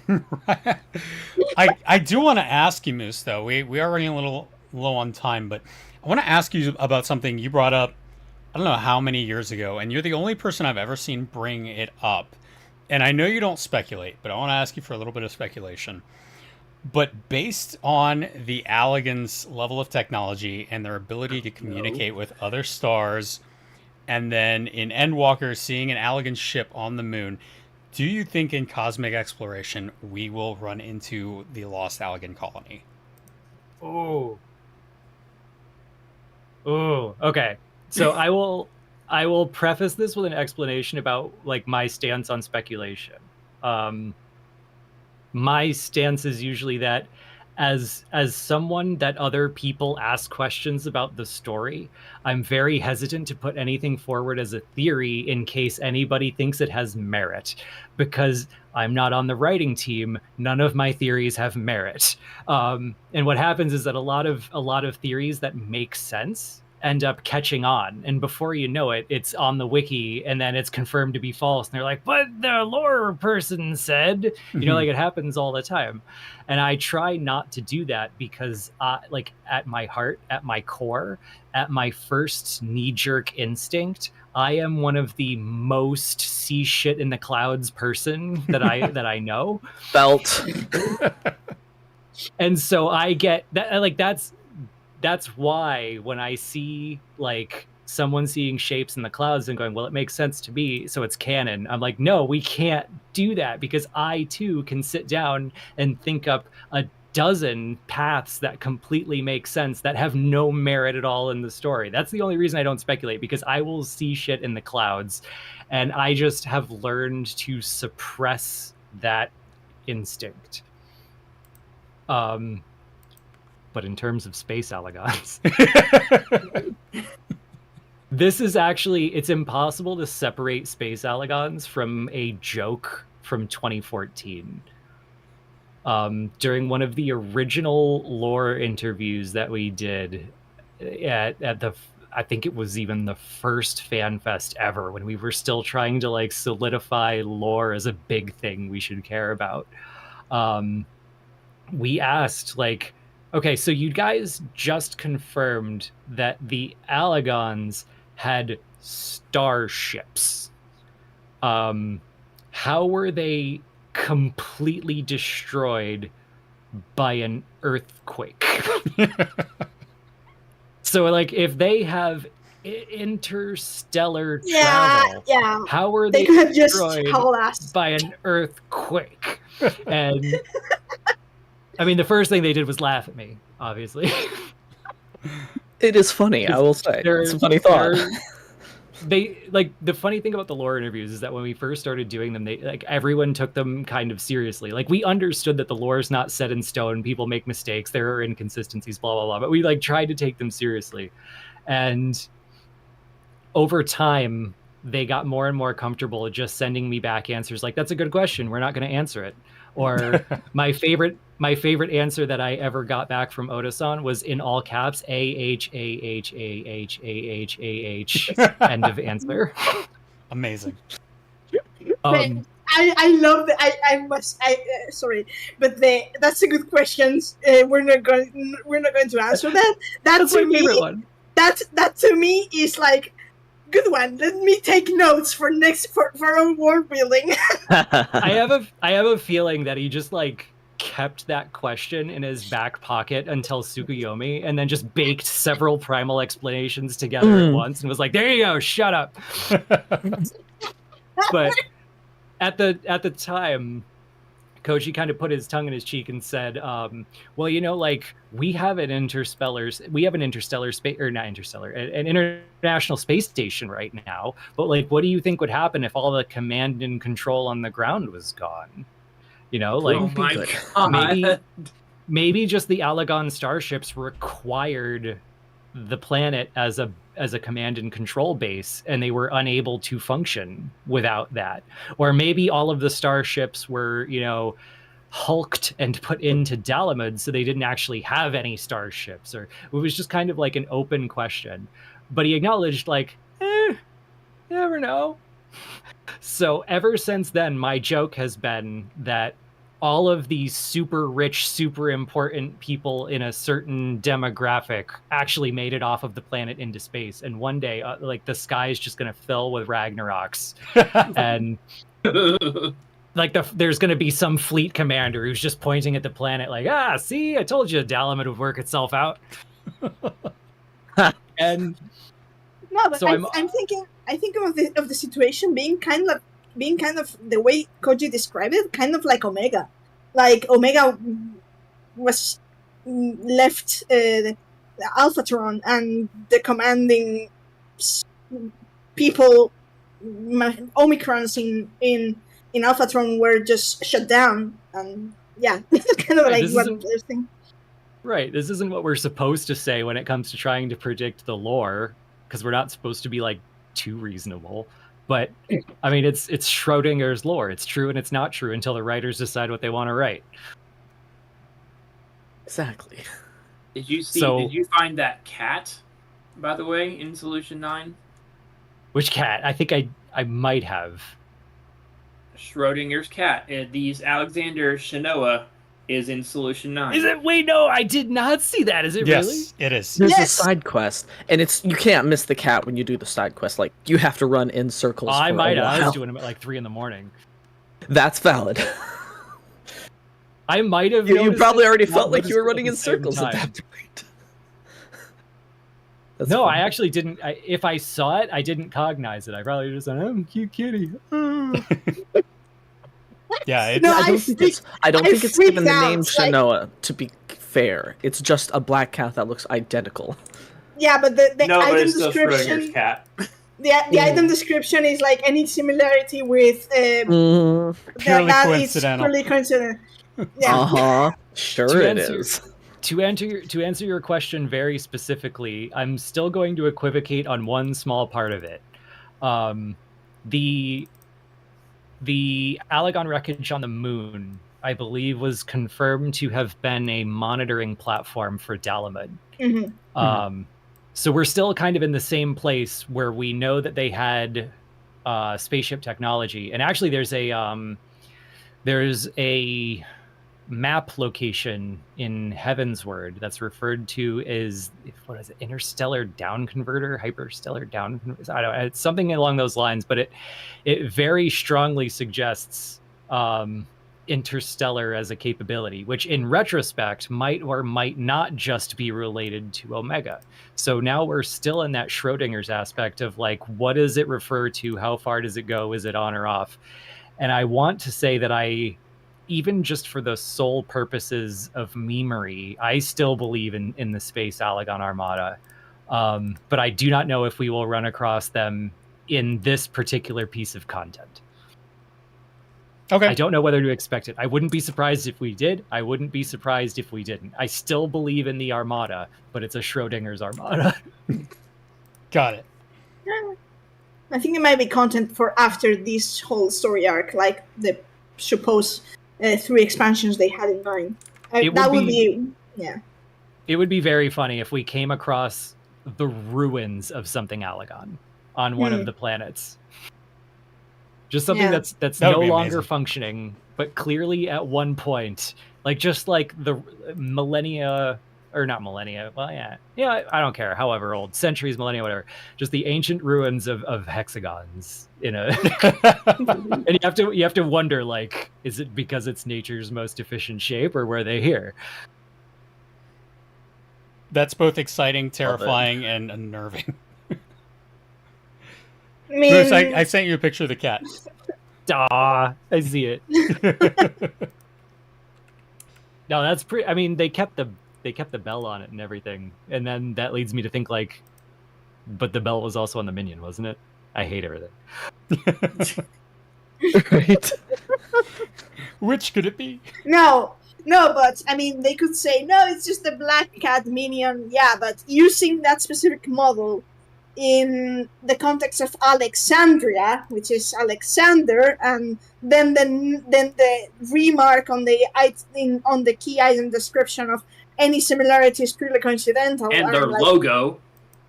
Yeah, and it's like, you're not fooling anyone. Alexandria's logo is literally Alexander, kind of simplified. Yeah, and then that totally hasn't come up yet in terms of, like, is this an homage, or is it, Or you more. know, at least we know we're not seeing shapes in the clouds. We've ruled out one big possibility. Yeah. That's not even counting that the simplification of the Alexandrian logo in 14 is also the shape of the gates between Cocoon and Grand Pulse in 13, but let's just leave that. In terms of things I noticed about the story, where the story could be going, what it's added to the story, I feel like there's what I want to mention, but Yep. I'm not entirely sure. This is not me saying that it matters. I'm actually mentioning it because I think it's funny that I don't know if it matters. Let's hear There's it. a scene just after the credits roll where it just hovers on the like, there's no setting, there's no nothing. It just hovers on a scene of Speen's crown. Mm-hmm. And it's very hard for me to tell if it's saying, like, oh, this unique replicator is going to be used in a future plot, and you shouldn't think you're done with it yet, or if it was just an artistic little closure scene that means nothing. You know what it reminds me of? Those, like, when someone has passed on and they'll have, like, a little, like, memento, and then it's like, rest in peace, so-and-so, this date to that date. But in the context of this game, there's no guarantee that's what it means. Exactly. They'd said it was a special kind of regulator, so it's very hard to say. I'm replaying in my head. Did I say replicator instead of regulator? Yes. Oh. Regulator. Okay, regulator. Oh, we know what you I meant. keep doing that. I keep doing that in my head. That's okay. People come up with all kinds of names for it. I mean, Yeah, The crown. I thing I is- will. no, go. Yeah, I will say this: that at no point in the story of Dawntrail did we actually see Spheen's actual regulator, because the only Sphene we saw was the projected Sphene, even in the simulation. Yeah, That's true, actually. They, like, specifically highlighted that it was a unique regulator in some form and fashion, and Yeah. I don't feel like 98% of Dawntrail seemed almost terrified that you were going to misinterpret it. Like, it didn't just want to ensure that you didn't misinterpret it. It was actively afraid you were going to misinterpret it. And, like, that's how it seemed to me through 98% of the game. And then they're like, the key and the crown are the two things that I think were, like, left open. There used to Massive be question three. marks. I used to think the third was the identity of the shard, because that seemed deliberately avoided. Because Yashola was just like, yeah, we don't know what shard it is. We'd have to ask Nasty, and one's not around. Don't worry about it. And I was like, well, that's probably going to come up then, because everything else in the game has been, here's a few hints. Here's the actual story. Let's have a sit-down conversation where we read the story back to you so you definitely don't misinterpret it. Mhm. And those were the three things they didn't do that for. But then in an interview, Yoshida was like, yeah, it's the 9th. So Now it's just, for me, it's the crown and the key. That's But the crown- another weird thing. Like, do we want to go into that? Whether I don't it's think the we have 12th, whether time, it's the 9th, but- whether it's We the can 12th. touch on it. We can touch on it. Yeah. So, is there a specific part of it you want to focus on, or am I just like So running through? the team is divided on this because some of us believe it's the 12th, but explained in a different way. Some of us believe it's the 9th because he said so. It's hard to explain. Well, I think that, I mean, the game should have been more afraid of this, but I think that, just like usually happens, the story was ambiguous. Someone came up with a theory that makes sense, and then a lot of people were like, well, it makes sense, so it's canon. And then by the time anything else was said about it, like, some very deeply entrenched, completely sensible inferences had been made, and now no one knows whether to trust them. Because, because, like, go that's with a reasonable what assessment. we think. So, one, I've always said interviews are not canon until it's in the game. Yep. So until it's in the game, we're not going to know for sure. My fear is that, yes, he is right, that it is the 9th, but also that Meowth is right, and that it's not our 9th. That it's the 9th from an alternate universe, because he's been bringing that up too. So that's my fear. That's where I get stuck. So Singularity. I'm gonna go just by the game content, and I'll start unrolling from there in terms of what my impression was. Because I agree, and then there's also a caveat. So I agree, it is not canon until it's in the game. And sometimes some of the stuff you hear in interviews is a very unpolished take that doesn't fit entirely with what's in the game. Yes. And only when you later see it in the game has that take been refined and polished to something that totally fits and makes sense. Right. Like, and even off the cuff stuff, you don't know for sure whether it's totally canon or tongue in cheek. Like, Oda-san made that joke about how, hey, did you notice that over aspected crystals are the same color as Phoenix? And it's like, they were that color in 1.0, you son of a. And so yeah, I agree with you. Interviews are not canon. It's you never know until it's in the game. This would be the perfect opportunity to rib Koji about the time he said in an interview that the Heart of Speak was coming back in 3.0. Yeah, I remember that. In 3.0, that's Best Three laid expansions plans, mice and later. men.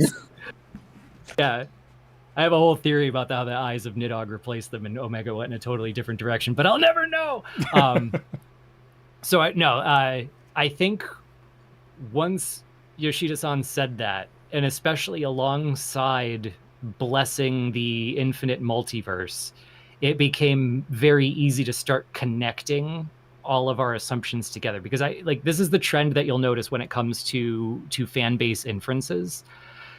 If a sensible inference is made, it's never abandoned until it is completely proven wrong. If it is only partly proven wrong, it is still taken for granted as true, but it just mutates a little bit. Mm-hmm. So when we were first introduced to Dawntrail content through the fanfests, we were shown hints such as the alphabet, that there was the proto-alphabet in play, which means that whatever this was predates the Allagans, or at least has a connection of a through line through them.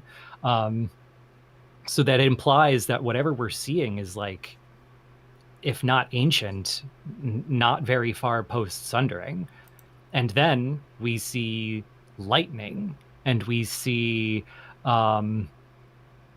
like something that looks like it landed here, that it wasn't naturally here. We see the Solution 9. We didn't know that was its name just yet. Mm-hmm. And we see that everything there is purple and black, and that matches the lightning, and it looks space age, and there's a dome, and we see the dome on the map, and the map makes the dome look like it just landed. So we start building this theory of, well, what do we know about a shard that could land here? What hints do we have? Lightning, aha, the 12th. And I think that like once we made that connection, there are people who will never abandon it ever until it's completely proven wrong from every angle. And so the theory that it's the 12th must then necessarily mutate to accommodate new information before we get so much new information that if it's not true, we must abandon it. So again, we enter that Schrodinger area where it's true and it's not true until it's confirmed. And all we have is Yoshida just offhandedly saying, well, it's the 9th.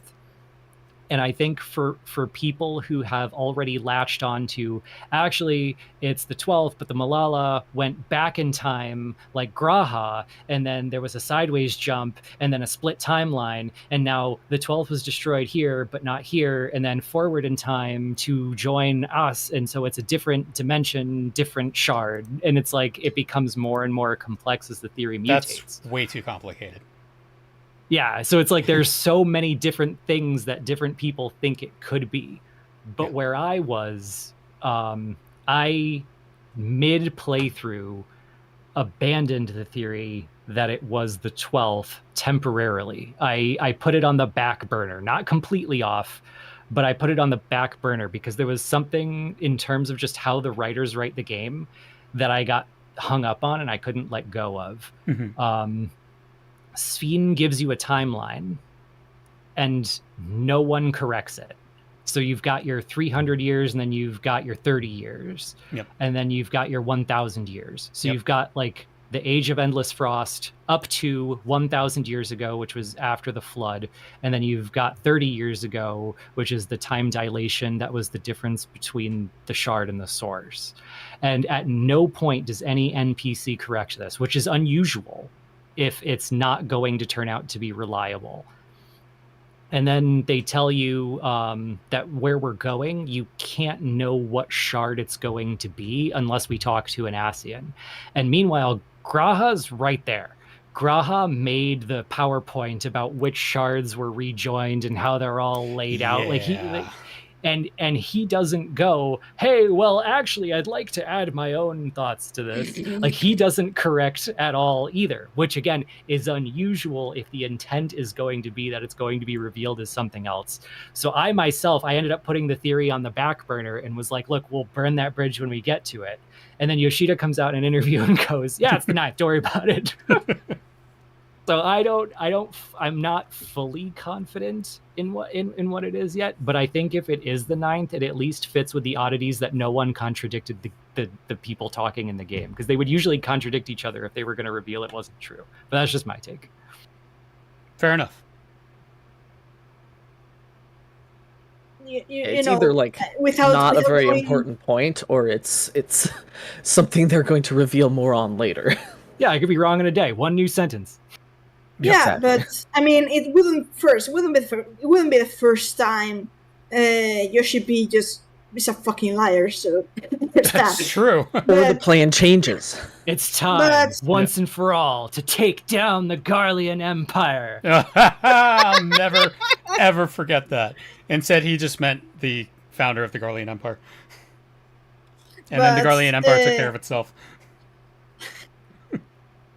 But to me, I think, I mean, the whole thing about the shard and all that stuff, I'm fairly convinced it's a red herring. So to me, the fact that he was willing, if true, he was willing to disclose which shard it is, tells me that it's actually not important, or that it's going to be much more complex than at face value, which is one of the it was another interview before this one in which he said it was the 9th, sorry, English, in which he said, he was asked about the shard, and he said, well, you just go to the encyclopedia and search for the Calamity of Lightning, and that contradicts the next statement in the next interview.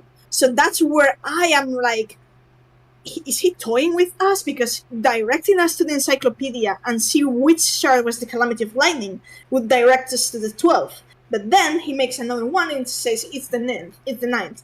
So that's the thing that I suspect it might be the 9th, but there's the 12 somehow involved into this. Or my takes could be more or less like, I'm not actually going to subscribe to any of this. Could be anything. But if you ask me, I would say it's either another different reality timeline in which the calamity of lightning happened to the 9th and it was and instead of the 12th, or are timelines blending into another, or maybe, well, Cobb says that possibly Alexandria may have jumped from the 12th to the 9th, and actually it comes from the 12th, and, well, when the thing happens, yeah, well, Cobb explains better. One new sentence and I'm totally wrong.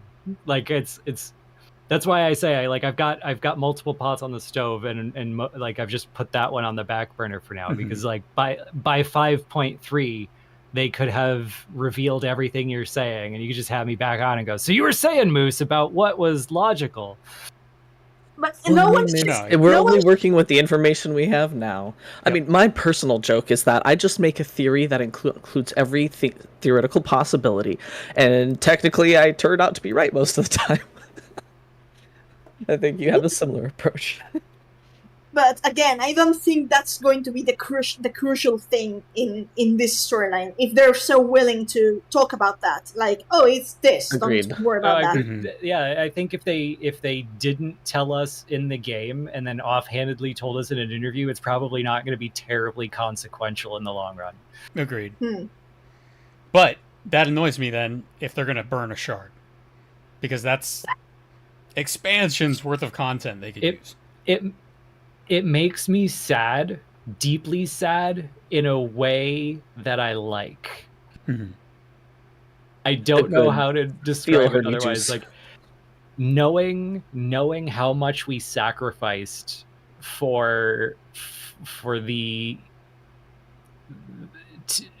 comfort of knowing that, like, some parts of our beautifully broken cosmos are now going to be allowed to thrive because we've done all of this.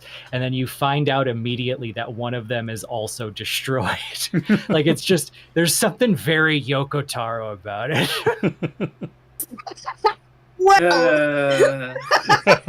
Oh, there we go. If, in case you didn't know, Nier is my second favorite series in the world.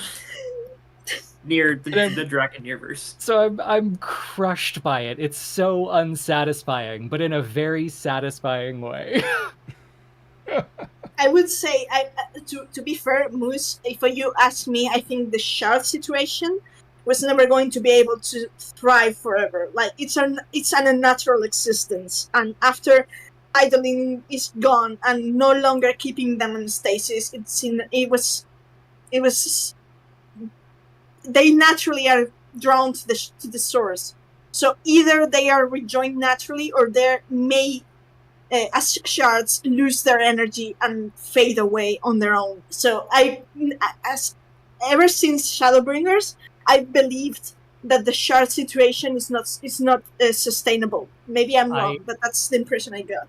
I welcome them to prove that true, and I welcome them to crush my spirit, and I welcome all the various possibilities. Today I choose to believe that there is an implication I can follow, that whenever the Asians weren't doing anything, everything was just kind of fine-ish. Like, everything was stable when nobody was mucking around. And I choose to believe that it will maybe not be stable forever, but at least until the sun swallows the space where the broken shards are. Till sea swallows all. I will say that I tend to agree with you, Moose, that I don't think they're naturally converging, but that they could. And I do believe that we are still going to be dealing with the consequences of what the Asians set into motion. Well, especially if anybody learns the dynamics of how stuff works. I mean, look what Alexandria did just by learning too much about the ethereal sea and how the Malala got there. Yep. Yeah, absolutely. I mean, if they really wanted to go Yoko Taro about it, they would embrace the multiverse and then just start killing off characters left and right with no consequences whatsoever. That would ruin the game, I think, because the game's not set up for that. I would start Yeah. rubbing my hands together Yeah. and saying, "Give me more." Yeah, Harsh Font just walks in. He's like, "Hey, how's it going?" That man just ruined my sanity. That's what he does. That's why we give him money. Yeah. No, then again, I think I feel like I keep repeating this every stream, but I think looking this coming story arc at the Asians as our enemies or foes is not the answer. We would be stuck in the premise of the previous arc. If we're going to go to a shift, I think it's wiser to keep an open mind about this. I'm just going to say that. Yeah, absolutely. Again, until it's in the game. There was a comment in one of the interviews that made me facepalm, and I don't even know if I have time to look it up now. Hold on. I'm gonna like try to while I'm talking, but we'll see. Good luck. No, I'm not gonna I find it. keep quickly, damn it. intending to make like a repository of all these things because it's so hard to keep it all straight. Really, Do you we remember really need at one. least kind of a summary of what was said? It was the same interview as the 9th shard comment, Ah, and I'm gonna see how quickly I can find it. But Was it Gamescom? it was at Gamescom. possibly. May actually still have that open. But then there's the Spanish interview where he just goes all The into Spanish multiverse, one and where he's it just just- like, you can't trust what the book says anymore, like, because the shards that are gone there might be The there in gamer.com? another universe. Not trusting the fucking books is something we've been saying since Shadowbringers. Well, it's all Charlene. Darlian propaganda. That's right. Sorry. Well, so yeah, I found the interview. What exactly? What part were you referring to? They ask him about the Asians. Oh yeah.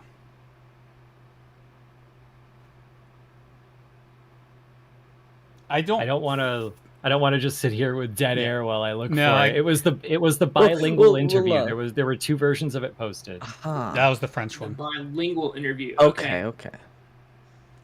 Yeah, We but could just Yeah, have I think elevator that one. music. I remember that, and I remember the impression that I got from that was basically their plan for Zodiark Heidelin is done, but now they're free to do whatever they want. So they're not all going to be unhinged like Fan Daniel.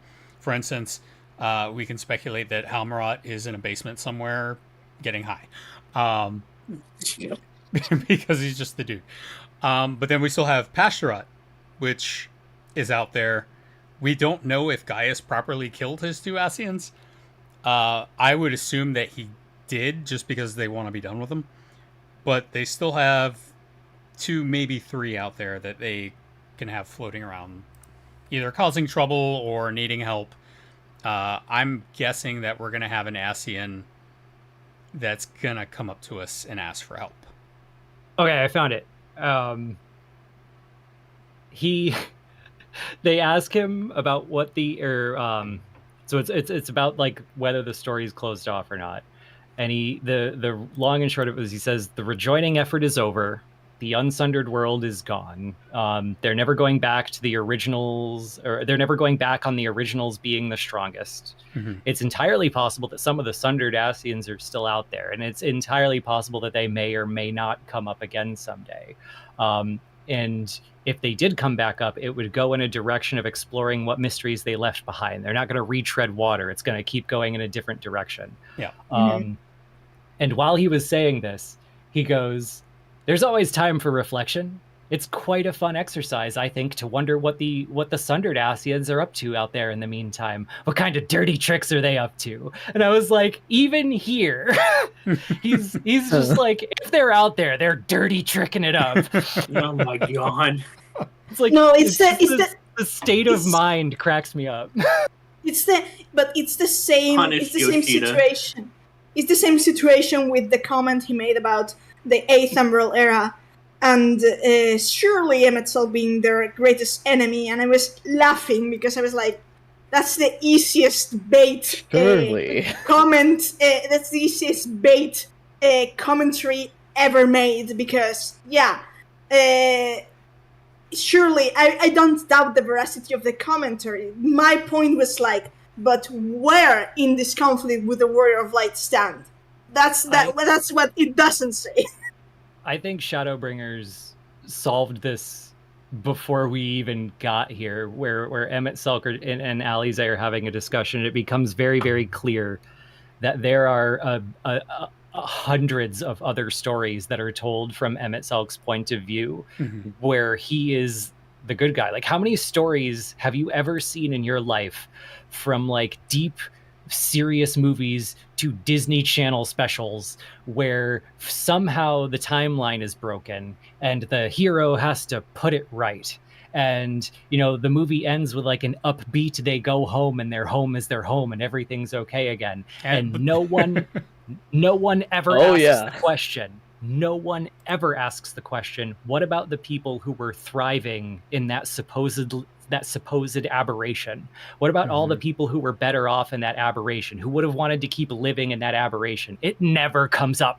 And I think that we are meant to question that. I think we are meant to see Emmett-Selch as the hero of his story. And I think Endwalker comes along and encourages us to say, well, for the purposes of the story, we're going to have Emmett-Selch admit that even if they won, their amnesia had caused them to fail to take the Endsinger into account, and humanity would have lost. So it's okay. Everything's okay because of that. Yeah. And I think that, like, they tried to make a persuasive argument for it, but failed to be entirely persuasive to a degree that would make everyone go, oh, okay, you're right. Yeah. No, in fact, he wasn't exactly okay about that. His statement is basically, I lost, but my stance remains the same. So that's telling to me. I guess that's one of the ones that I've translated like 50 times over, trying to understand what which things he is and is not okay with. And the best I can tell is I think the crux of the scene relies on the fact that, like, he can't figure out whether the fact that he's there is Hydaelyn mocking him or offering him an olive branch. Like, that's how he phrases it in one of the languages, that he's the keystone holding up this conjunction of time where the past and the present, the sundered and the unsundered, are able to say in concert, we will not die here, to the Endsinger. And he being the one who delivers this message, he can't figure out if Vana is mocking him or offering him an olive branch. And I think that fits really well with him saying, like, okay, while I admit that our plan was flawed and we would not have defeated the Endsinger, I don't regret anything I did at all, and I would never do anything but fight for my people. So if the future is a place where my people are not, I don't want to be there. That aligns with my impression as well, and I think that's something this not Dawntrail, but the story arc is going to go into that to explore that. So thank you, Moose, for confirming my impression. Watch the future story not hinge on that at all. We're just like, sometimes it goes like that. Because, it like that. Because I swear there was something, people say the goodbye scene and all that, and Ultima Thule is heartwarming and nice and cool, and I disagree, because to me there was a very heavy bitterness to me in the concept that Emmett-Selch feels like this world is not his home anymore, when the world was actually he and his people's home, and we basically gaslighted the ancients into believing it's not their home anymore. It's fucked up. I think it's supposed to be bittersweet. I think they overestimated the degree to which admitting that the Endsinger wouldn't have been defeated in another possibility would be persuasive to people to go, oh, okay, none of the rest matters then. I think it does matter still. I think they rely entirely on lines like Emmett-Selch saying, like, set the stage for me so that when I'm reborn as someone who isn't this, who isn't the person who doesn't want to be here if his world is gone, that at least the world is interesting and still here. And you're supposed to go, oh, well, okay, then he accepts everything that happened. But I don't think that was persuasive, and that's what we're really supposed to do. I think it's supposed to be that bittersweet. That's depending if they actually can be reborn, but I think that's a different story. Do we count interviews as canon? Nope. Depends. We'll throw it out. I remember Yoshida confirming it. Yoshida was like, they will be reborn. They'll be back. But I don't trust him. They will still be unsundered, but it won't count for anything. They will be mortal, and maybe he'll be like a little cooler than everyone else. Yeah. It doesn't make sense. You can make an unsundered but be mortal at the same time. It's absurd. My favorite line is like, when we're all reborn, I hope we cross paths again. Hythlodaeus is saying this. Like, when we're all reborn, I hope I meet you in my new life. And Emmett-Selch is like, yeah, I'm not going that far. I will say, I do want a story about the consequences of dumping a bunch of unsundered souls into the live stream, where a bunch of kids get born with unsundered souls and have creation magic and just wind up killing themselves because they burn up all their ether by accident. And us having to investigate what's going on. It's morbid, but like, I think it would be nice to address that. To be fair, I think some of Dawntrail is the same, where it makes that claim of here is a persuasive argument for interpreting it in a specific way, and a good chunk of people are like, I am not entirely persuaded. Yep. It's good that it's good that this happens, because otherwise we would be falling into complacency, if it makes sense. Like my philosophy in life, it's basically question everything, even those things that are supposed to be taken for granted. So question everything, because if you don't question things, then it can lead to people manipulating you. And I do think there's an element of manipulation since Endwalker in the storytelling. I think it's deliberate, like it's supposed to be that way. Endwalker in many aspects felt like some hand, felt like a hand taking yours and guiding through the way that it wanted you to perceive the story. We discussed this I think it was Croatan. I think we discussed this with Croatan. It was with Croatan, I think. Mm-hmm. But anyways, I do think now that it's actually deliberate, and I do think it's Ultima at play. But I would be excited to see where it goes, because I think even on the places where you and I disagree on the probability of the outcome, we're still putting all the same ingredients together to try to figure it out. And I think I've become very complacent with going, well, okay, even if I didn't find their argument entirely persuasive, I know what they were trying to persuade me of, so I'm not going to root for the opposite happening in the story, because that feels like a very unlikely thing to root for. I don't want to set myself up for disappointment. But I think you and I have a lot of the same ingredients in terms of what we're considering and whether we should be persuaded. And that's the important part, because that means that we're seeing the same threads there. Our conclusions is not what matters here. Is that we see the same thread. That's the most important thing. Right. Yep, the conclusions will show up someday. Yep. Exactly. All right. So we are way over time. Moose, I want to say thank you again for joining us today. I hope you have a great time at the Ren Fair today. Thank you so much for the invite. Absolutely. You're welcome back. It's always anytime. A blast. Always great to have you on the show. It really is. So I do want to say next week we will be casting, and we have something special going on Sunday. Yumi? Wait, you're putting me on the spot. Okay. On the spot. Go. So initially Cobb was going to do this himself, unironically, but me not realizing AetherCon was an online convention. I thought it was a physical convention, but it's an online one. I didn't know it was rebranded also in the last year.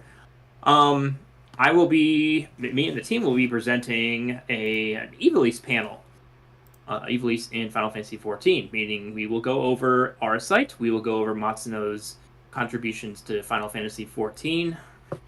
It's going to be a good time. Meowth, are you going to be there as well?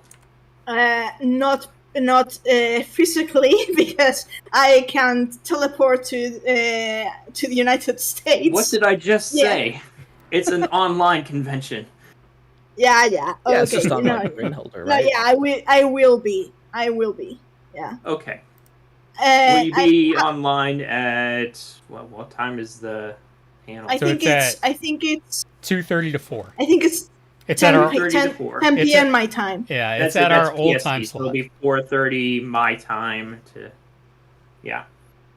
2:30 to you said 4. Mm-hmm. So yeah, that's PST. So you have to kind of convert time. Yep. So it's gonna be later. But yeah, So we'll Something be to look forward to. Yes. it's going to be co-op. Ayumi, myself, someone else. I don't actually recall. It's just the 3. Okay. Yeah. Keep it simple. So yes, very excited for that. And in 2 weeks, we are going to be welcoming Pyromancer back to the stream. Excellent. I'm going to fry Pyro with the unholy The fire. last time the last time he was here was he had just finished A Realm Reborn. So it's been that long. Oh wow! So lots to talk about. Awesome. Really? All right. Was that the Yeah. was that the last time? Because I do recall making him an avatar for Derek. So No, he was just a little ways into Heaven's Ward, but he had just finished ARR and was giving his thoughts about it. We couldn't go much further than that. Wow. All right. I do recall making him an avatar of Derek. So not sure. Well, it was no, you're right. So the last time we had him like one-on-one was then we had him on during the huge roundtable lorecast with you, Anonymoose, and then Sonotic Scribe, and then Pyro, and then a few others. Mm-hmm. So anyway. Yeah. So basically, trust my art avatar memory. Yep. So Moose, where can people go to talk to you, to find you, to interact with you? Where can people go to find me? That's a scary thought.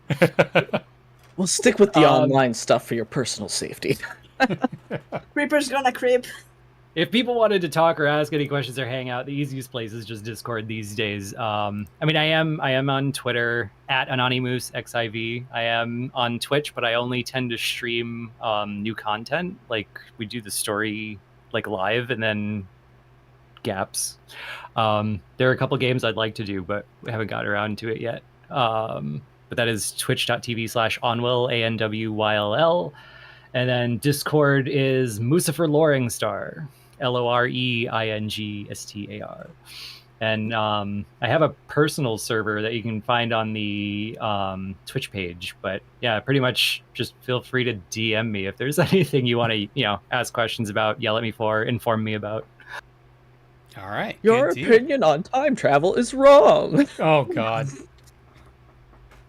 I'm going to reply to kidding. you in all caps like Bonray does. I welcome AH. I welcome debates. They keep me sharp. Every now and then I dig into the library and I'm like, oh, I've screwed up. Preach.